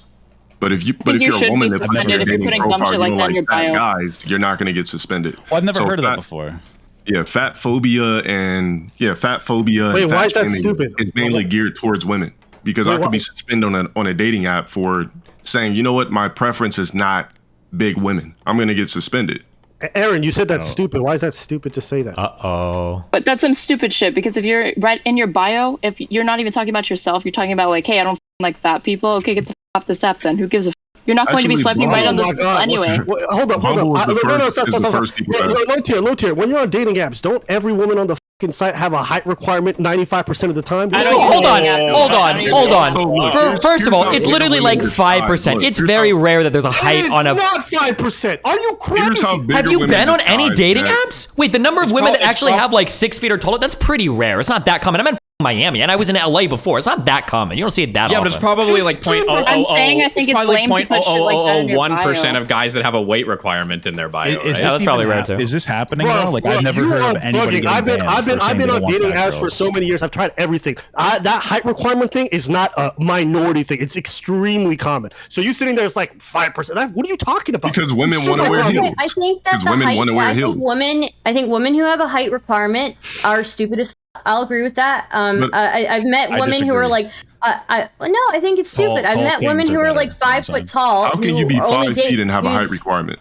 Yeah, exactly. That's what I'm saying. It's stupid as. They shouldn't have one. I think both are cringe. Yeah. I don't think that we should let 5 foot tall women date 6'4" You think both are cringe? It's a waste of genetics. Why can't? 100%. You think both are cringe, but the truth is, most people never gave a. They only care when it's brought up as a counterexample in regards to people. But we're not talking about most people. We're talking about me, and I'm just saying that I think it's a waste of time to be putting I don't like this, I don't like that in your bio instead of just talking about yourself and then letting your selections, like your swipes or whatever, determine who you're going to talk with anyway. Why do you have to declare who you don't like in your bio? It's a waste of space. Well, it makes it's actually no. It does matter. Hold on. It does matter. You're allowed. It does matter. I'll tell you why it matters. I'll tell you why it matters. Okay. Because when you're swiping generally, at least on Tinder, for example, there's a certain limit of swipes that you get to do. And what ends up happening is generally they sequence a bunch of people who swiped on you versus people who didn't swipe on you. They're going to put in most people who swiped on you in the sequence of swipes that you get. And so when people who you are absolutely not interested in, are not open to, are swiping on you, they're just wasting your time in the queue. And also, from the amount of people that you get that did swipe right on you, a lot of them are going to be fat women. So that's why you want to filter them out. Anyone's reading anyone's bio on these apps. I thought the whole point you're just going on absolutely. Why can't the preferences? Why can't the preferences be like acceptable but shallow at the same time? Like everyone looks at it like, oh, that's a little cringe, but like it's fine. Like you shouldn't be banned. I've never heard of anybody. This all started because there was a claim that people are getting banned off of social these apps, dating apps, because they say they don't like fat girls in the bio. I've never heard of that or seen that any story. Honestly, that that's true look it up. It's Bumble is the first app to actually do that. Is it because they're saying they want fat people or not want fat people, or is it because they're not allowed to say in your bio as a man that you basically only prefer a certain weight difference when it comes to women? Yeah. I mean, it's simple, right? It's simple. I think it's cringy. You can think it's cringy. What's wrong with people putting in requirements in their profile? They say, I only want religious men. I only want people who are this height. I only want people for this reason. Why wouldn't they put that about certain races? Because I heard on like Grindr or whatever, some people literally like no Asians. Hey, hold on. If you want to say, I don't want to date these races, I got no problem. You should be able to openly say it. Why shouldn't you be allowed to say shouldn't that? be, but I look at it as prejudice. And they shouldn't, in my opinion, because hold on. On Hinge already, you already have racial profiles. You could actually have a racial feature where you can choose what races you're open to dating in terms of profiles. So who cares? If you want to put it out in the open, what the is the issue? Jeez. I mean, I don't use dating apps. I'm just saying I think it's shallow for people to come onto these dating apps. And they're trying to like narrowcast based off of these like very superficial preferences. You're allowed to have them. I'm just saying I'm allowed to say that they're stupid. So honestly, I honestly think that I'm reading the article and it includes things like thin shaming as well. So then wouldn't it be fine since they're not just talking about fat shaming? Well, I think probably the idea is right. Like, so regardless of the like wokeism of it all, right? It's like it's within all of the dating apps' vested interest to protect the women on the app, right? Because you need as many women as possible on the app to keep the men coming back. And so it's not about wokeism. It's not about fat acceptance. It's about protecting all of the women from feeling negatively on the app so they stay. Right, exactly. But that's why the fat acceptance comes in. It's because they're trying to protect fat women. Jesus. Trying to make more money, but also skinny women, also flat booty women. It sounds like a I just want to say, I think the race preferences are fine. I would rather people like make it up front their race preference than me having to find out that their parents like really don't like them dating people of other races or something like that. You know, that would just make me more inclined. You know, like fetishizing it. You know. I don't know. You'll go out on dates with people and you'll be like, you think your parents will be okay with me? And they'll be like, oh yeah. And then you find out that they really won't be okay with you. So yeah. I don't believe you. I've never had this happen to me before. On the topic of, because when we started Destiny, you said that you believe that there was real forms of fat acceptance that were issues in regards to, like you said, the movement moved in a way that basically was unproductive. You said like, oh, they're putting on these models and saying these women are healthy or whatever. Is that the only way that you've seen it propagate in terms? That's the biggest destructive way that I've seen it going. Yeah. Why is it destructive? Well, because like fat acceptance is about accepting yourself and loving yourself and then making better choices because of that, not deluding yourself into making unhealthy choices and thinking they're okay or not unhealthy. Or at least it should be.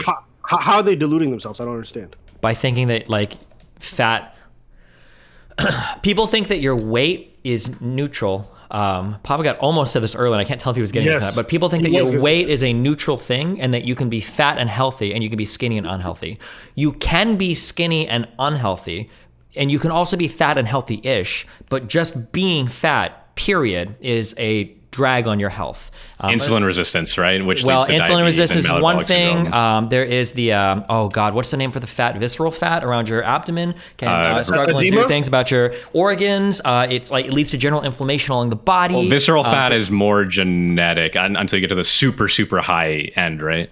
Well, my understanding is that it's genetic in terms of the way that you put on fat, but if you're genetically predisposed to put on fat in those areas or in that way, then being more fat will allow you to have more fat in that way, right? Yeah, the fat cell type distribution, right? So like men have way more visceral fat than women, generally speaking. So it's much more dangerous for men to be fat because a certain percentage of their fat will crowd their organs. Exactly, and like everyone's genetically predisposed. Is that real? Because I'm like asking genuinely because I'm going to bring this up really quick. This is like an education more for me. I've dated a lot of fat girls, surprise, right? But none of them have had like any health problems with their weight. But like I do, and I'm the same weight. Is that so that's what it is? Yeah. Wait, well, potentially. No. Wait. They have problems with their weight. They just don't know it. If you're overweight, men just have more problems. They get their tests. Like that's what I mean. Like they're not getting back with any bad levels or anything. Your blood pressure will be worse for most guys because you have more visceral fat. So you store more fat around your organs, which like crushes your liver, and then you start getting a bunch of shitty, fucked up hormones and crazy shit. Like so. If you see like old dudes, right, they start to put on weight and it's all in the torso, right? Whereas women kind of spread it out more globally. Yeah. So like, that's the whole thing. It's fat cell distribution. A fat or an obese person going to the doctor and being told that everything is fine with them doesn't mean that everything is fine with them. It took like up until getting my surgery that I found out I had hypothyroidism, because they would just assume like, all right, everything's fine, but you just need to exercise. You need to eat better. So I would always be sent away with like a good bill of health. Even though there was an underlying medical issue that I had. Papagut, earlier you were making the claim that essentially this fat acceptance movement is overwhelmingly positive and that like what it's essentially trying to do is make people accept that. Do you still feel that's true after hearing what Destiny says, and what contention do you have with what he said? Because what he's saying is pretty antithetical to what you're claiming. Well, what he said was that like the fat acceptance movement started as like a good thing and that part of it has gone wrong, right? Yes. Yeah, I agree with that. Sure. But like what I was just talking about specifically, like loving yourself isn't about like, oh, fat is awesome. For most fat people, we know we're disgusting, or at least that's how a lot of people perceive us. So we're just trying to be like, hey, love your body so that you can like work on it. Like he was saying, like Destiny was saying before. Like, yeah, I agree with that. Why not be neutral about it? I don't understand why you have to be positive or negative about it. You can't. I don't think humans can maintain a neutral opinion about a fact about themselves. Parity doesn't exist in nature. Just have respect for your body. I don't understand why it has to be. It can be based on respect. Well, if you're talking about having respect for something, a thing that you respect is something you don't have a neutral opinion of, right? It's probably something you're going to have a positive opinion of to some extent. Maybe. Yeah, so I think if I didn't loathe myself, I never find out the medical underlying issues that I had. So, and I think that for most people, if they just accept the way that they look and they're fine with it, it's probably going to be really hard to combat that problem. Chaeiry, can I ask you a question really quick? Was your you said you were hypothyroid? Yeah, I have hypothyroidism. So when you talked with doctors, did they suggest that your hypothyroid was downstream or upstream of your body weight? If you know what I mean. I don't know what you mean. Was the hypothyroidism caused by being overweight, or did it cause you to be overweight? Yeah, because my understanding, usually hypothyroidism is just a thing that happens, and then it causes you to be overweight. It's not usually that you become hypo. My mother has it as well, so I think it. It's genetic, and then makes it. Yeah. Okay. Okay. Cool. So I'm sorry. That was just a side note. Are you sorry though? Yeah, I'm Canadian. It's my resting. Where did Erudite go? She's running up and down the stairs and working out and shit. Unbelievable. I'm running kind of up and down. Okay. No, it's okay. It seems a little bit fatphobic right now. She's running up and down stairs. She's doing Zumba routine. Zumba, yeah. Well, we just set up a home gym in the basement, so she'll run downstairs, do a set, come up, objectify me a little bit, and then recycle. Disgusting. I know it's actually abominable. I can't handle it. So I'm gonna ask you, Papagut, do you feel like as it is now, when you see is that Adam? What's up, buddy? That acceptance movement, all this body positivity, do you think it's overwhelmingly still a good thing or no? That's a good question. I think so generally, yeah. Okay. I think hold on really quick. I think that people need to call out the fucking insane people that take it too far. Absolutely.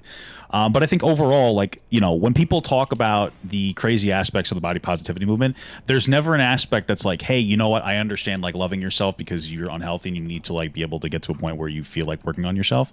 But nobody ever says that. It's more just about dunking on the fat people and the dumb fucking fat people that say dumb shit. There's never the little extra that's like, hey, listen, for context, this person's being stupid. This is what it's supposed to mean. It's overall just yep, you should never love yourself when you're fat kind of a thing. So I feel like the context is always missing when people have these criticisms. So I had a 2-portion talk about this not long ago, and for me, every time this topic is brought up, immediately the resistance that comes from it is fascinating. You'll bring up the fact that this body positivity movement is not leading to good outcomes, and people will listen, man, not all skinny people are healthy, or not all fat people are obese. I'm just well, what is this stupid counter argument? And it always comes up every single time, and it's I don't know if it's a script that everyone's reading from, but literally every time you bring it up, that's what they always rebut with, and I get confused because I'm why are we deflecting from the main issues that most people who are morbidly obese are having huge? Go ahead. Well, okay, hold on. There's a really good reason why this happens, okay? Yeah, so you can offer criticisms to any group of people from a place of compassion or from a place of hatred. And if people feel like it's coming from a place of hatred, they're always going to push back, even if the criticism is true. If I approached, we're fighting a lot over affirmative action in the United States today, right? If I come in and I say, I think affirmative action is really negative for minority communities because it doesn't seem like the people that are going to school are graduating, and it seems like there are better ways to help them, I'm probably not going to get much pushback against that. But if I come in and I be affirmative action is bullshit, and it's taking away places from white people, and I don't think it's even helping black people, people are going to fight me on that, just because it sounds like, the first one is it seems like you actually care, but you have a problem with the process, and in the second one, you're just trying to shit on people. So when you go up to a person who's saying health at every size or whatever, and you're listen, bro, I care about you. I don't think you're healthy at that size. I think you need to work on your body or whatever. Don't hate yourself, but figure. Versus bro, you're a fat loser. You're not healthy. You're on the verge of death, motherfucker.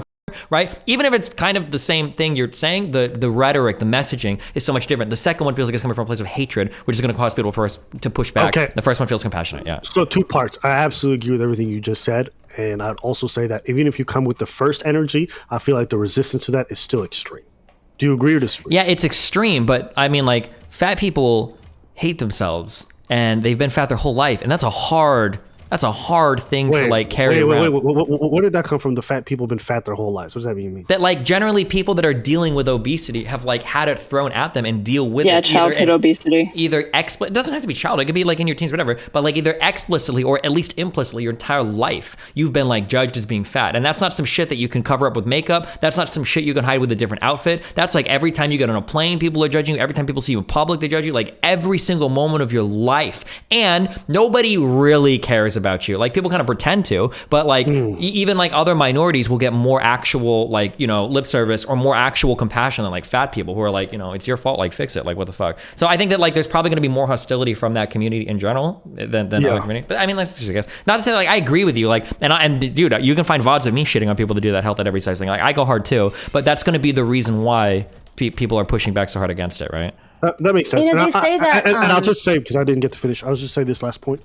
I think the other part of the conversation, and this is what we'd spoken about, you and I, earlier when we were talking to Brittany, is I feel like our societies are not socially engineering themselves to give people optimal choices to be healthy. And I think this is the other side of the conversation where I am extremely sympathetic, because I feel like when you live in a city where walking is not encouraged with no public answer, you're going to use a car. You're going to use unhealthy modes of transportation, which is going to make you more sedentary. I think society can engineer itself to be more healthy. Where if you live in areas where access to good, healthy foods at affordable prices isn't possible, then you're having another thing that's compounding these issues. And so one of the biggest differences I noticed between the European lifestyles and American lifestyles is just the access to good foods, the access to public transport, the encouragement to be able to walk and all that shit. Those are little things that I think matter. And then you can talk about the ingredients and the kind of foods that you're getting, all that shit too.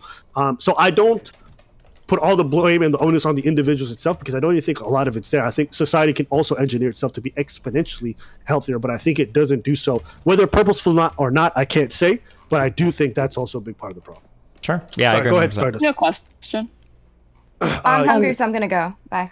Love you. Okay. See, I was just gonna say, I know that there's some study that they did that showed that like fat people have the same amount of shame that like people who don't shower or something. Like the amount of shame that they feel is similar or something.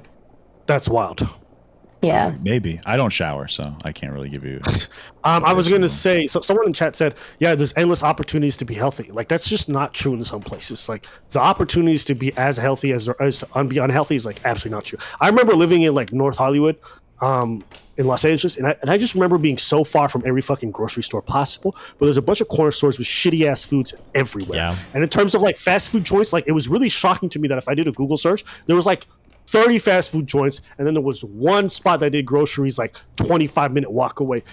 I don't think, if you make it hard for people to make healthy choices, people are far less likely to make healthy choices. Mm-hmm. If you put a gym beside someone, they're far more likely to go to the gym than if it's extremely far away. If you put good healthy foods that are affordable near people, they're far more likely to cook and make good food than if it's not. So that's what I mean when I say society can engineer itself to give people optimal choices. It just doesn't, because I think in this very like, you know, and the communists is going to love this, but like this hyper-capitalistic side, I think it's just engineered in a way to maximize profits. I loved that. Thank you. Well, it's not, I don't think it's in a way... What about it?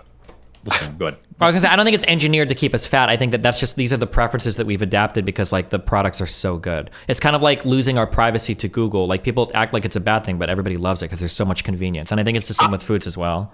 I disagree in this sense. I think the reason why they use addictive things, I think why they use really addictive properties, despite knowing it's unhealthy, is that they're maximizing profit. So I don't think they're going out like, yo, we want to make these people as morbidly obese. I think they don't care that it makes you extremely fat. And I think they lace everything with it because it's addictive and it can maximize their profits at your expense, which makes you fat. Yeah, but I think the thing is people won't make those healthy choices otherwise. I think that's the issue. Like, even if you put grocery stores near a lot of poor people, they're not going to go there and buy healthy food. They're going to buy like what's cheap and easily like preparable. Like if it's accessible. like a fast food thing, yeah. Well, yeah. Well, why not create more ways to working like 60 hours a week? Because like I remember, like one of the things that does bother me a little bit is when people call fat people lazy. Just fundamentally, sometimes, because I know that the worst my health was ever was when I was pulling 60 hours a week, just trying to like put food on the table. And then obviously the food you're putting on the table is like 7-Eleven has really good 5 for $5 taquitos. Yeah.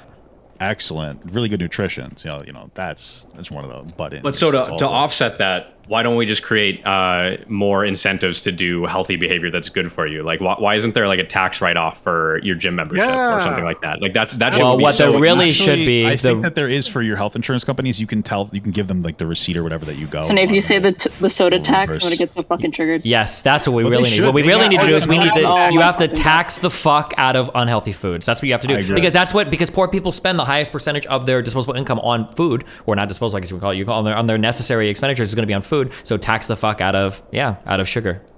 Well, if they took away their food stamps, then poor people can't eat, and then we don't they got a Japanese fat tax? What's that? We really should, because like we have when I don't know where I live, cigarettes there's like a 50% tax, a sin tax to help people stop smoking. So they should tax fat foods and then do something to help fat people, because I think that there's a level of addiction. I'm not gonna lie, I don't think it's a level playing field when food companies are putting in additives that are highly addictive, and then we're out here talking about personal choice and accountability all the time. I think that if you're engineering stuff, chemically speaking, to be highly addictive, I think there's a place in which the government can come in and regulate. I'm not somebody, despite being a cool capitalist myself, I think there are places where government regulation is absolutely necessary if it's for the betterment of society. They just make shit that tastes good.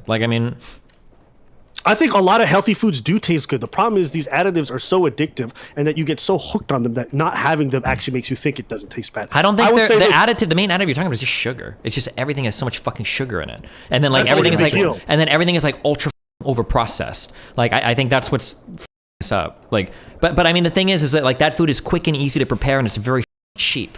And I think that's why people gravitate. So there are healthier options that exist, but people just don't buy it because it's either more expensive or it doesn't taste as good. Yeah, it's the convenience thing. Yes, okay. So this is where the second issue comes in. I think this is more cultural. I've noticed that everything is on the fast. It's got to be go. And one thing I really enjoyed when I was spending time in Portugal is that you could slow things down a lot. That meals were much more encouraged. Even when I was in France, the whole idea of going to your local bakery and things like that were really encouraged and profitable. So not profitable, but just it worked really well. Now, maybe that's not a model that can work in an American market, and so that's an issue culturally speaking that exists.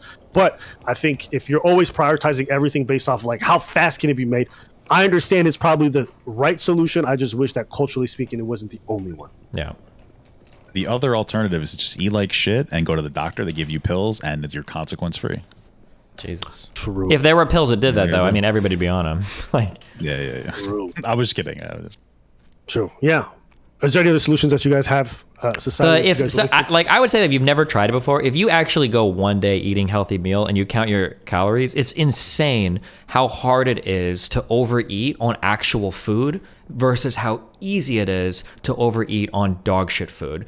You can destroy 2,000 calories of French fries or croissants instantaneously, and you'll feel hungry in an hour or two. But if you eat a full meal with leafy greens, vegetables, maybe a potato, and then an actual protein that's not super ultra twice fried chicken or whatever, you can eat that. Your meal will be surprising, a 600 or 700 calorie meal will fill you up, and you'll stay full for a while. But it's so hard to get access to that good non-processed, not overly processed, not over carb heavy food day in and day out. People just want fast food, and it so hard.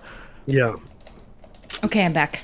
Got to make a fast food Costco. Those chickens are pretty good. Although chicken's gone up a lot. Wait, really quick, because you guys have a lot of. There was a doctor in here or something, right? No, I don't know.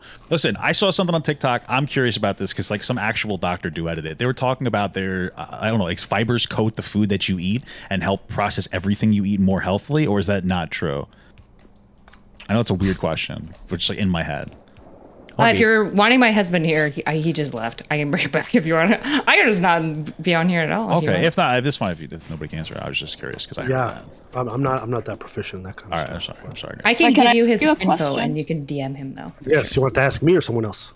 No, I want to ask you a question. Yes, ma'am. I feel like you're saying this fat, the body positivity movement has gone too far or whatever, and I feel like there's plenty of people who, and believe me, there's room to criticize the excesses of these types of movements and stuff like that, and I feel like it's happening, but I don't freak out about it because it's if you go to 10 doctors, 9 out of 10 of them are not about to start feeding you some woke line or whatever on fat acceptance and body positivity. They're going to be don't be stupid, you have to lose weight if you want to get healthier, if you want to live longer, and so we started seeing doctors flipping on this shit so they can appear politically correct. I don't think it's like. Here's why I don't think it matters. Here's why I don't think it matters whether doctors are buying it. I think most people don't get a lot of their health tips from doctors or their own doctors. Most folks go on social media, and that's where they're getting their cues for diets, for workouts, for everything. And so when you say that, maybe that's true, maybe that's not. I don't know, but I really don't care, because I think what most influences people in regards to the dietary choices they make is actually social media. And when I see the national media, when I see huge influencers making these like shit takes about body positivity, it like infuriates me, because I think it just encourages bad habits. It's a really good point. I think the only thing that I just disagree with is that like, or I guess I don't disagree with, I think it's like just a part that's missing is that I think more people would take advice from doctors, but they don't have access to healthcare, like you were saying with the food thing and all of that. Here's another take that you're probably not like. Doctors have zero to little to no training when it comes to diets, and like, I totally disagree on that. I disagree on what? Isn't the issue when it comes to like what Erin's talking about, that like your doctor might give you the advice of like, hey, try to eat healthy, like do all these things, but the reality is that like most people don't want to hear that shit. They want to be given the meds and they want to go to the next thing. So like doctors are like, we're saying this, but nobody gives a nobody listens, because people are listening to like their social media more, and they're trying to be like, but I just want to love my body and blah blah blah blah blah, and all the other different things that are going on. That's it. Yeah, when you go to here. Oh, go ahead. Sure. Sorry, I just want to. So listen, I know. Is this true? I just want to read one thing. On average, U.S. medical schools offer only 19.6 hours of nutrition education across 4 years of medical school. That's why they all reference you to a nutritionist all the time. Yeah, exactly. Okay, but most people are going to see their doctors for advice. They're not really going to consult a nutritionist. That's not what most people.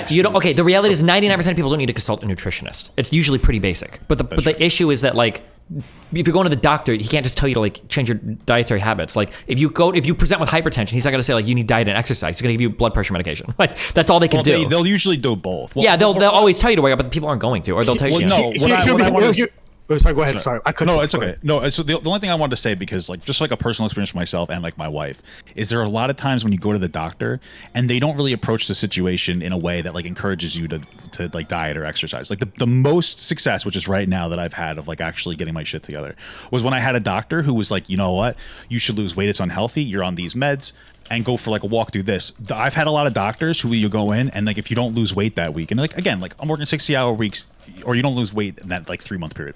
And they're like, what did you do? Why didn't you lose weight? And they're harassing the fuck out of you to the point where you want to go there. I've had doctors tell my wife she has like psoriasis, and they don't. Like, I've had a doctor tell her that she has like psoriasis, and instead of saying something like, hey, you know that your like diet's contributing to it being worse, they'll say you don't have psoriasis, you're just fat. A lot of times doctors can be stupid when it comes to like dealing with fat people, and it gets like annoying and it's off-putting, because I think the first thing you need to do, especially as an unhealthy fat person, is go to the doctor and get whatever medication you need or insulin, so that you have like you feel better to go outside and actually be motivated to move, because that's the most motivated I've ever felt, is actually being on medication I need to get, which like helps motivate me to actually do shit. I'm not saying that's everybody's experience. I just wanted to like bring that. No, it's a documented phenomenon. They call it medical fat phobia or whatever, and it's that the doctor won't do like a thorough examination on patients that are fat, because they just want to attribute. They're assuming everything can be attributed and answered by their obesity. No, but that's not the case though. There's lots of internal issues that you could be having. Okay. But yeah, just like stigma about like weight and obesity. Diet of cancer? It's because they're fat. Can lead to like patients receiving bad healthcare from physicians. You know, that's all I'm saying. What are you saying? How does that like GPs are mostly trained in like general practice, so like they're gonna have a lot of knowledge about like certain things. Like they're gonna have broad medical knowledge, more than basically everyone else that you're gonna go to. The problem is that they're not gonna have like specified knowledge, right? So like when I had really bad IBS to the point where like I was dropping weight constantly and eating tons of calories, I didn't even practice them. Couldn't process it. Right, like I went to my GP and there was nothing. They tried like, they're like, I don't know, have you tried like FODMAP? Have you tried like cutting out gluten? Have you tried like about this shit today? Like they would just throw shit at the wall, and the reality is like doctors are often woefully unprepared. But I wouldn't think it's fair to say that like doctors don't know anything. Like they know the basics about diet, they just can't get like specific. Nah, doctors are dumb. That's all I have to say, dude. I know more than my doctor. That's what I'm telling you right now. I really think when it comes to diet and stuff, just considering their limited amount of training and all the horror stories I've heard, I don't know if I really trust them on matters related to diet. But I would also say, irrespective of what I think and what either of us think in this, I think the general public does not consider doctors authority figures when it comes to like what their diet should look like. And so I think this discussion about like what should doctors be doing and all this other stuff is kind of irrelevant for the most part because I feel like most people don't get their cues from them. I think most folks would trust somebody on social media any day of the week before they looked at doctors because doctors traditionally don't even have like the body that most of these folks want. It's like whether we like it or not, irrespective of what kind of quality information you have, people are going to look to what you look like before they listen to anything that you have to say on fitness. True. That's some dumb shit though. No, not totally. No, not totally. Like if you're talking to somebody about how to improve your diet and how to get like if you want to get really fit and shredded, and then you're talking to somebody and like they're talking about the lifestyle and they're outlining like this is what you need to do. It like to some extent, like for personal trainers, there's an element where like yes, your body as a doctor, if you're a nutritionist, to some extent your body is a bit of your promotion because like if it's the same thing with like therapists. If your therapist is like got like crazy shit going on in the background, like I'd kind of want to know, and maybe I wouldn't like take on like as much advice from them. Like I don't think it's the best heuristic. Are fucking crazy though. So that's like, you know what I mean? Like most therapists are fucking insane in their personal lives. Yeah, but as long as I don't know it, it's okay. The same way. That's true. Good point. You can be as unhealthy as you want. You know what I mean? As long as I don't know it, then I'll listen to your advice. You know what I'm saying? Based. I respect that. That's true. Exactly. So I think if you don't have the body to prove it, then you have to have like the language. You need to be able to whip out shit to impress them with like. I'm sorry. If you look like a slob and you trying to give out fitness advice, everybody going to discredit you. I don't care how much you know the language. It's a good point because I had a fat doctor once. I had a fat doctor once, and they're like, you gotta cut down on your like this and this. I'm like, okay, no problem. I'm gonna have a nice like good shrimp dinner tonight because not like I think shrimp is. I thought it was healthy. He starts screaming at me that there's a lot of cholesterol in there, and I'm gonna die. I don't know. So he was kind of an asshole, that fat doctor. I think he was projecting onto me because he couldn't have shrimp. I mean, if you just melt butter and put that shit inside, then probably. But I'm pretty sure that shrimp, depending on how you prepare it, is like generally pretty. Apparently, it has a lot of cholesterol. I have a bit of high cholesterol, so that's why. I just didn't know that, and you started screaming at me. I'm pretty sure on this. This is the worst part because everyone's like, I read something once that said this, but like, I'm pretty confident that like not all forms of cholesterol are inherently bad, and like the whole cholesterol being the boogeyman all the time was just kind of like a whole. Yeah, that's true. HDL versus LDL shit. Yeah. I think at the end. Yeah, so it's not. So I'm not crazy, right, Disney? I don't even know if eating cholesterol gives you higher cholesterol. I don't know if that's true. Exactly. So like this whole idea. What would give you higher cholesterol then? I thought it has to do with like your general like activities. I don't know. I have to look it up. But like I know for instance, like eating fat doesn't give you fat. Like but I don't remember for cholesterol. Well, yeah, but are those like two different things? Technically, like fat is like a macronutrient, then like fat is just like deposits on your body. I think that's a little different. Yeah, it might be. I don't know for cholesterol, but I don't remember. But just either way, he yelled at me. And I cried. What are we gonna do about these people? You cried, dude. Yeah, definitely. I cried a lot. Okay, so now that we can see the. Go ahead. Well, I don't see people coming to these like body positivity like warriors or whatever for like fitness advice. Like I'm concerned with like the shit fitness advice that goes on in the fitness industry with these influencers that think because they got abs or something like that they're now some authority to be selling people like diet plans and exercise books and all of this bullshit, even though again like they have no training or anything like that, and people fall for it. But nobody's saying that they're like people are going to body positiveness for fitness. The whole point of like a large portion of the body positivity movement is like, don't diet, don't exercise. Fat is beautiful. Don't worry about it, right? So like, of course they're not going to them for advice about fitness. Fitness advice, but I just mean like advice related to your body and health and all of that shit, you know? I think of course they are. If you earned a six-pack, you can say whatever you want. That's just how I feel. Well, I think the bigger issue is that everybody who's giving that advice is always women. So if we stopped valuing their opinion, we wouldn't have this issue with body. You know what I actually can't stand? And this is like to her point. If a bitch trying to tell me how, like telling these ladies like, oh, if you want to get a booty doing all this stuff, and they got a BBL, kill yourself. I agree. There's a lot of fitness influencers that you shouldn't be like leaning into. I think that. Wait, name some. Who? Name them. No. Which ones? Fitness influencers? Yeah, who shouldn't we be listening to? Drop some I'm names. gonna be honest. I don't even look up fitness influencer. I'm married to like a corrective specialized. Why would I go anywhere else but my house? That's like if you're married to like a doctor and like who specializes in like one area and you have that problem. You're like, hey, how do I fix this problem? I'm gonna go to like my random TikTok friend instead. Why the could I do that? Yo, the amount of BBLs has exploded, and I don't think people even know how to look for them because some of these ladies are getting modest BBLs, which is wild.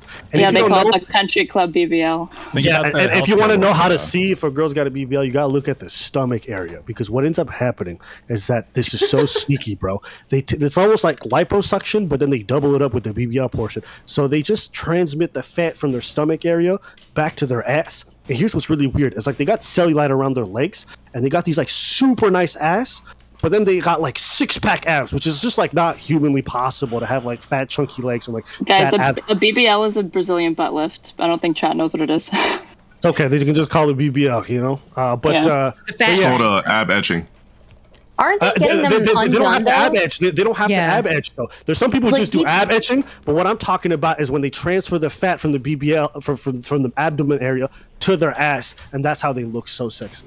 But there's a trend now. People are getting them undone now. Yeah. I think it, like, to be honest, the reality is like people are doing BBLs because as long as it's done really well, it just looks good. Like it just like she's got a big thick ass and a flat belly. Like it does look good. The problem for Aba is that it's fake, so he doesn't like it, right? But like, I mean, I'm starting to warm up to it, bro, because like I've been grabbing a few BBLs lately. They're nice. No, they don't all look good. I promise you. I'm from an area where people go to fucking Tijuana and they get like cheap ones, and you can tell that they got a cheap one. Oh, for sure. Yeah, for sure. But that's why like most Botox you can't because they don't feel like fake titties. Like well, that's not like Botox. It doesn't sink because it's your own fat cells that are getting moved to a different location. So like it's actually a really brilliant surgery when you think about it from like a cosmetic level, because they're your cells. They're going to naturally regenerate. They've just been moved to a new location. There are some complications, obviously. It's not just like does it work on more than just butts? I'm just asking. Yeah, you can do it to your lips. Lots of girls are getting now. Not like your lips. Is there anywhere else that it works? Yeah, like you can transplant. I want a big BBL dick. That's what he's asking. Yeah.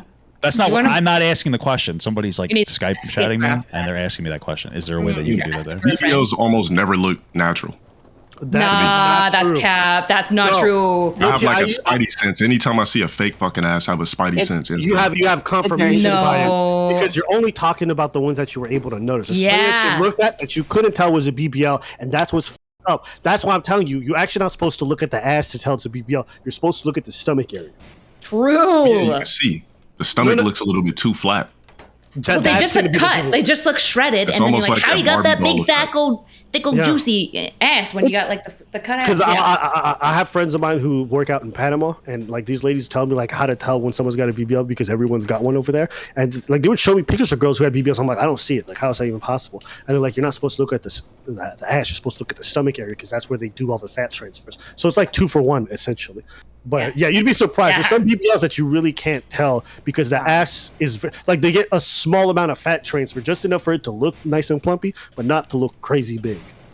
Those are the ones that are hard to easy like, to clock them. It's like it's two so glazed buns. You know, no, it is not easy to spot. If you think it's easy to spot them, then all you've ever spotted is really bad BBLs. Like there's no shot.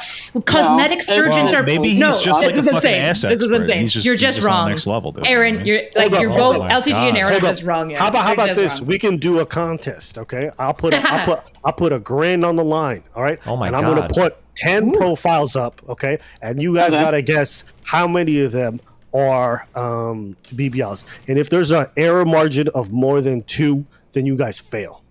I can guess. Huh? So you're just like, if one of us wins, we just get $1,000, but if one of us loses, do we have to pay you $1,000 or what? Yeah, you guys are gonna have to put $100. You have to put $100 each into. Put together like a Jubilee video. It's to your benefit. Like you have to play 100. You have to put 100 to enter.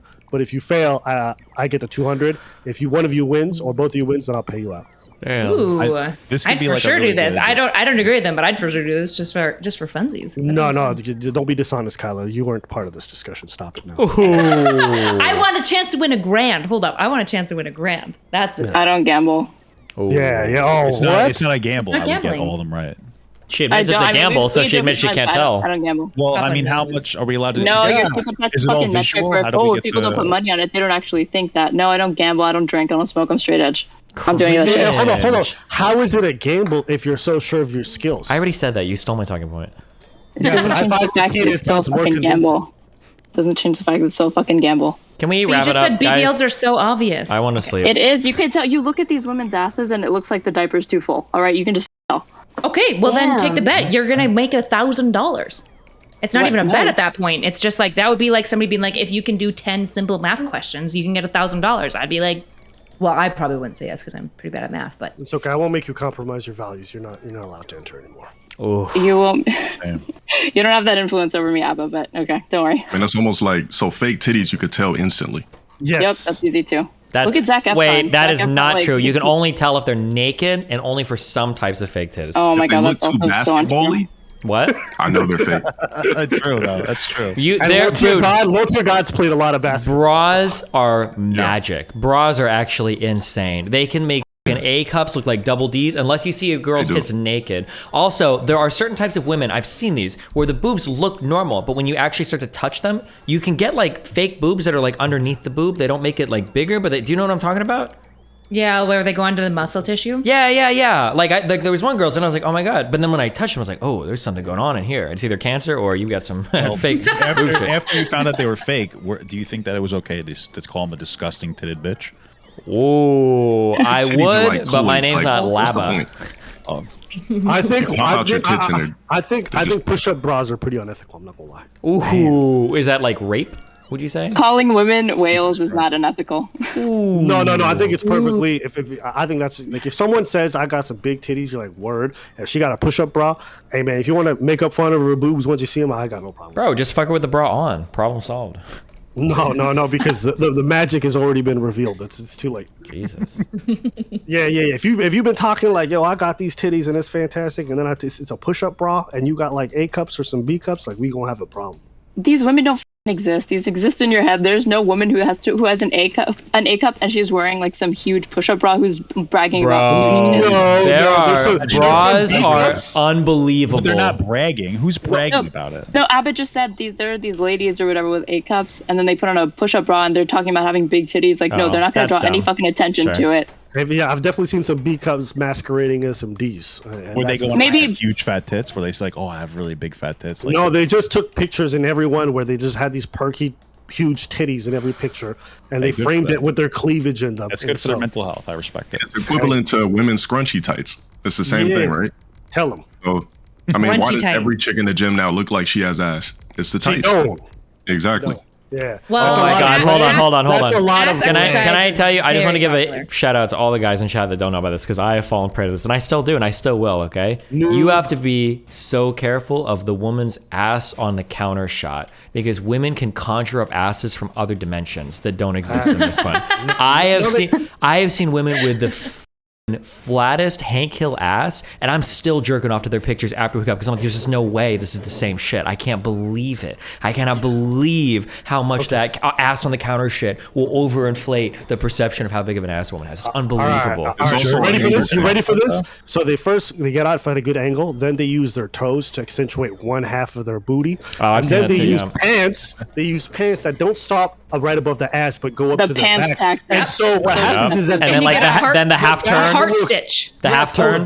Exactly. Yep. So the back will look like it's part of the booty, so it makes it look large. I've learned all the tricks. You feel me? And so the stitching has to be in a heart because it actually does like a natural lifting for the bum too. Absolutely. If they put a stitching right below where the butt dip happens, it actually makes the ass look like it's got a deeper curvature. So they do all these optical illusions.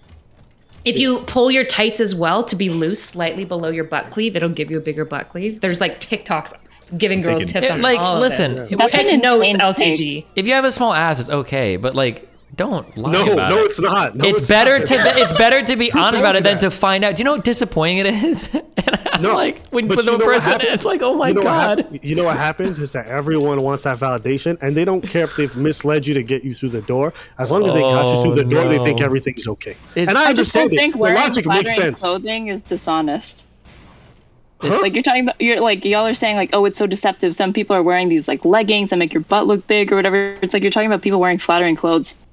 You know how they hate aesthetic. No. There's listen, there are clothes. There are flattering booty shorts. Listen, there are flattering clothes and there are speakers that make your car sound faster. Okay, these are two very different things, and just something that makes you look a little bit nicer versus something that makes it look like something that's not there is. Okay.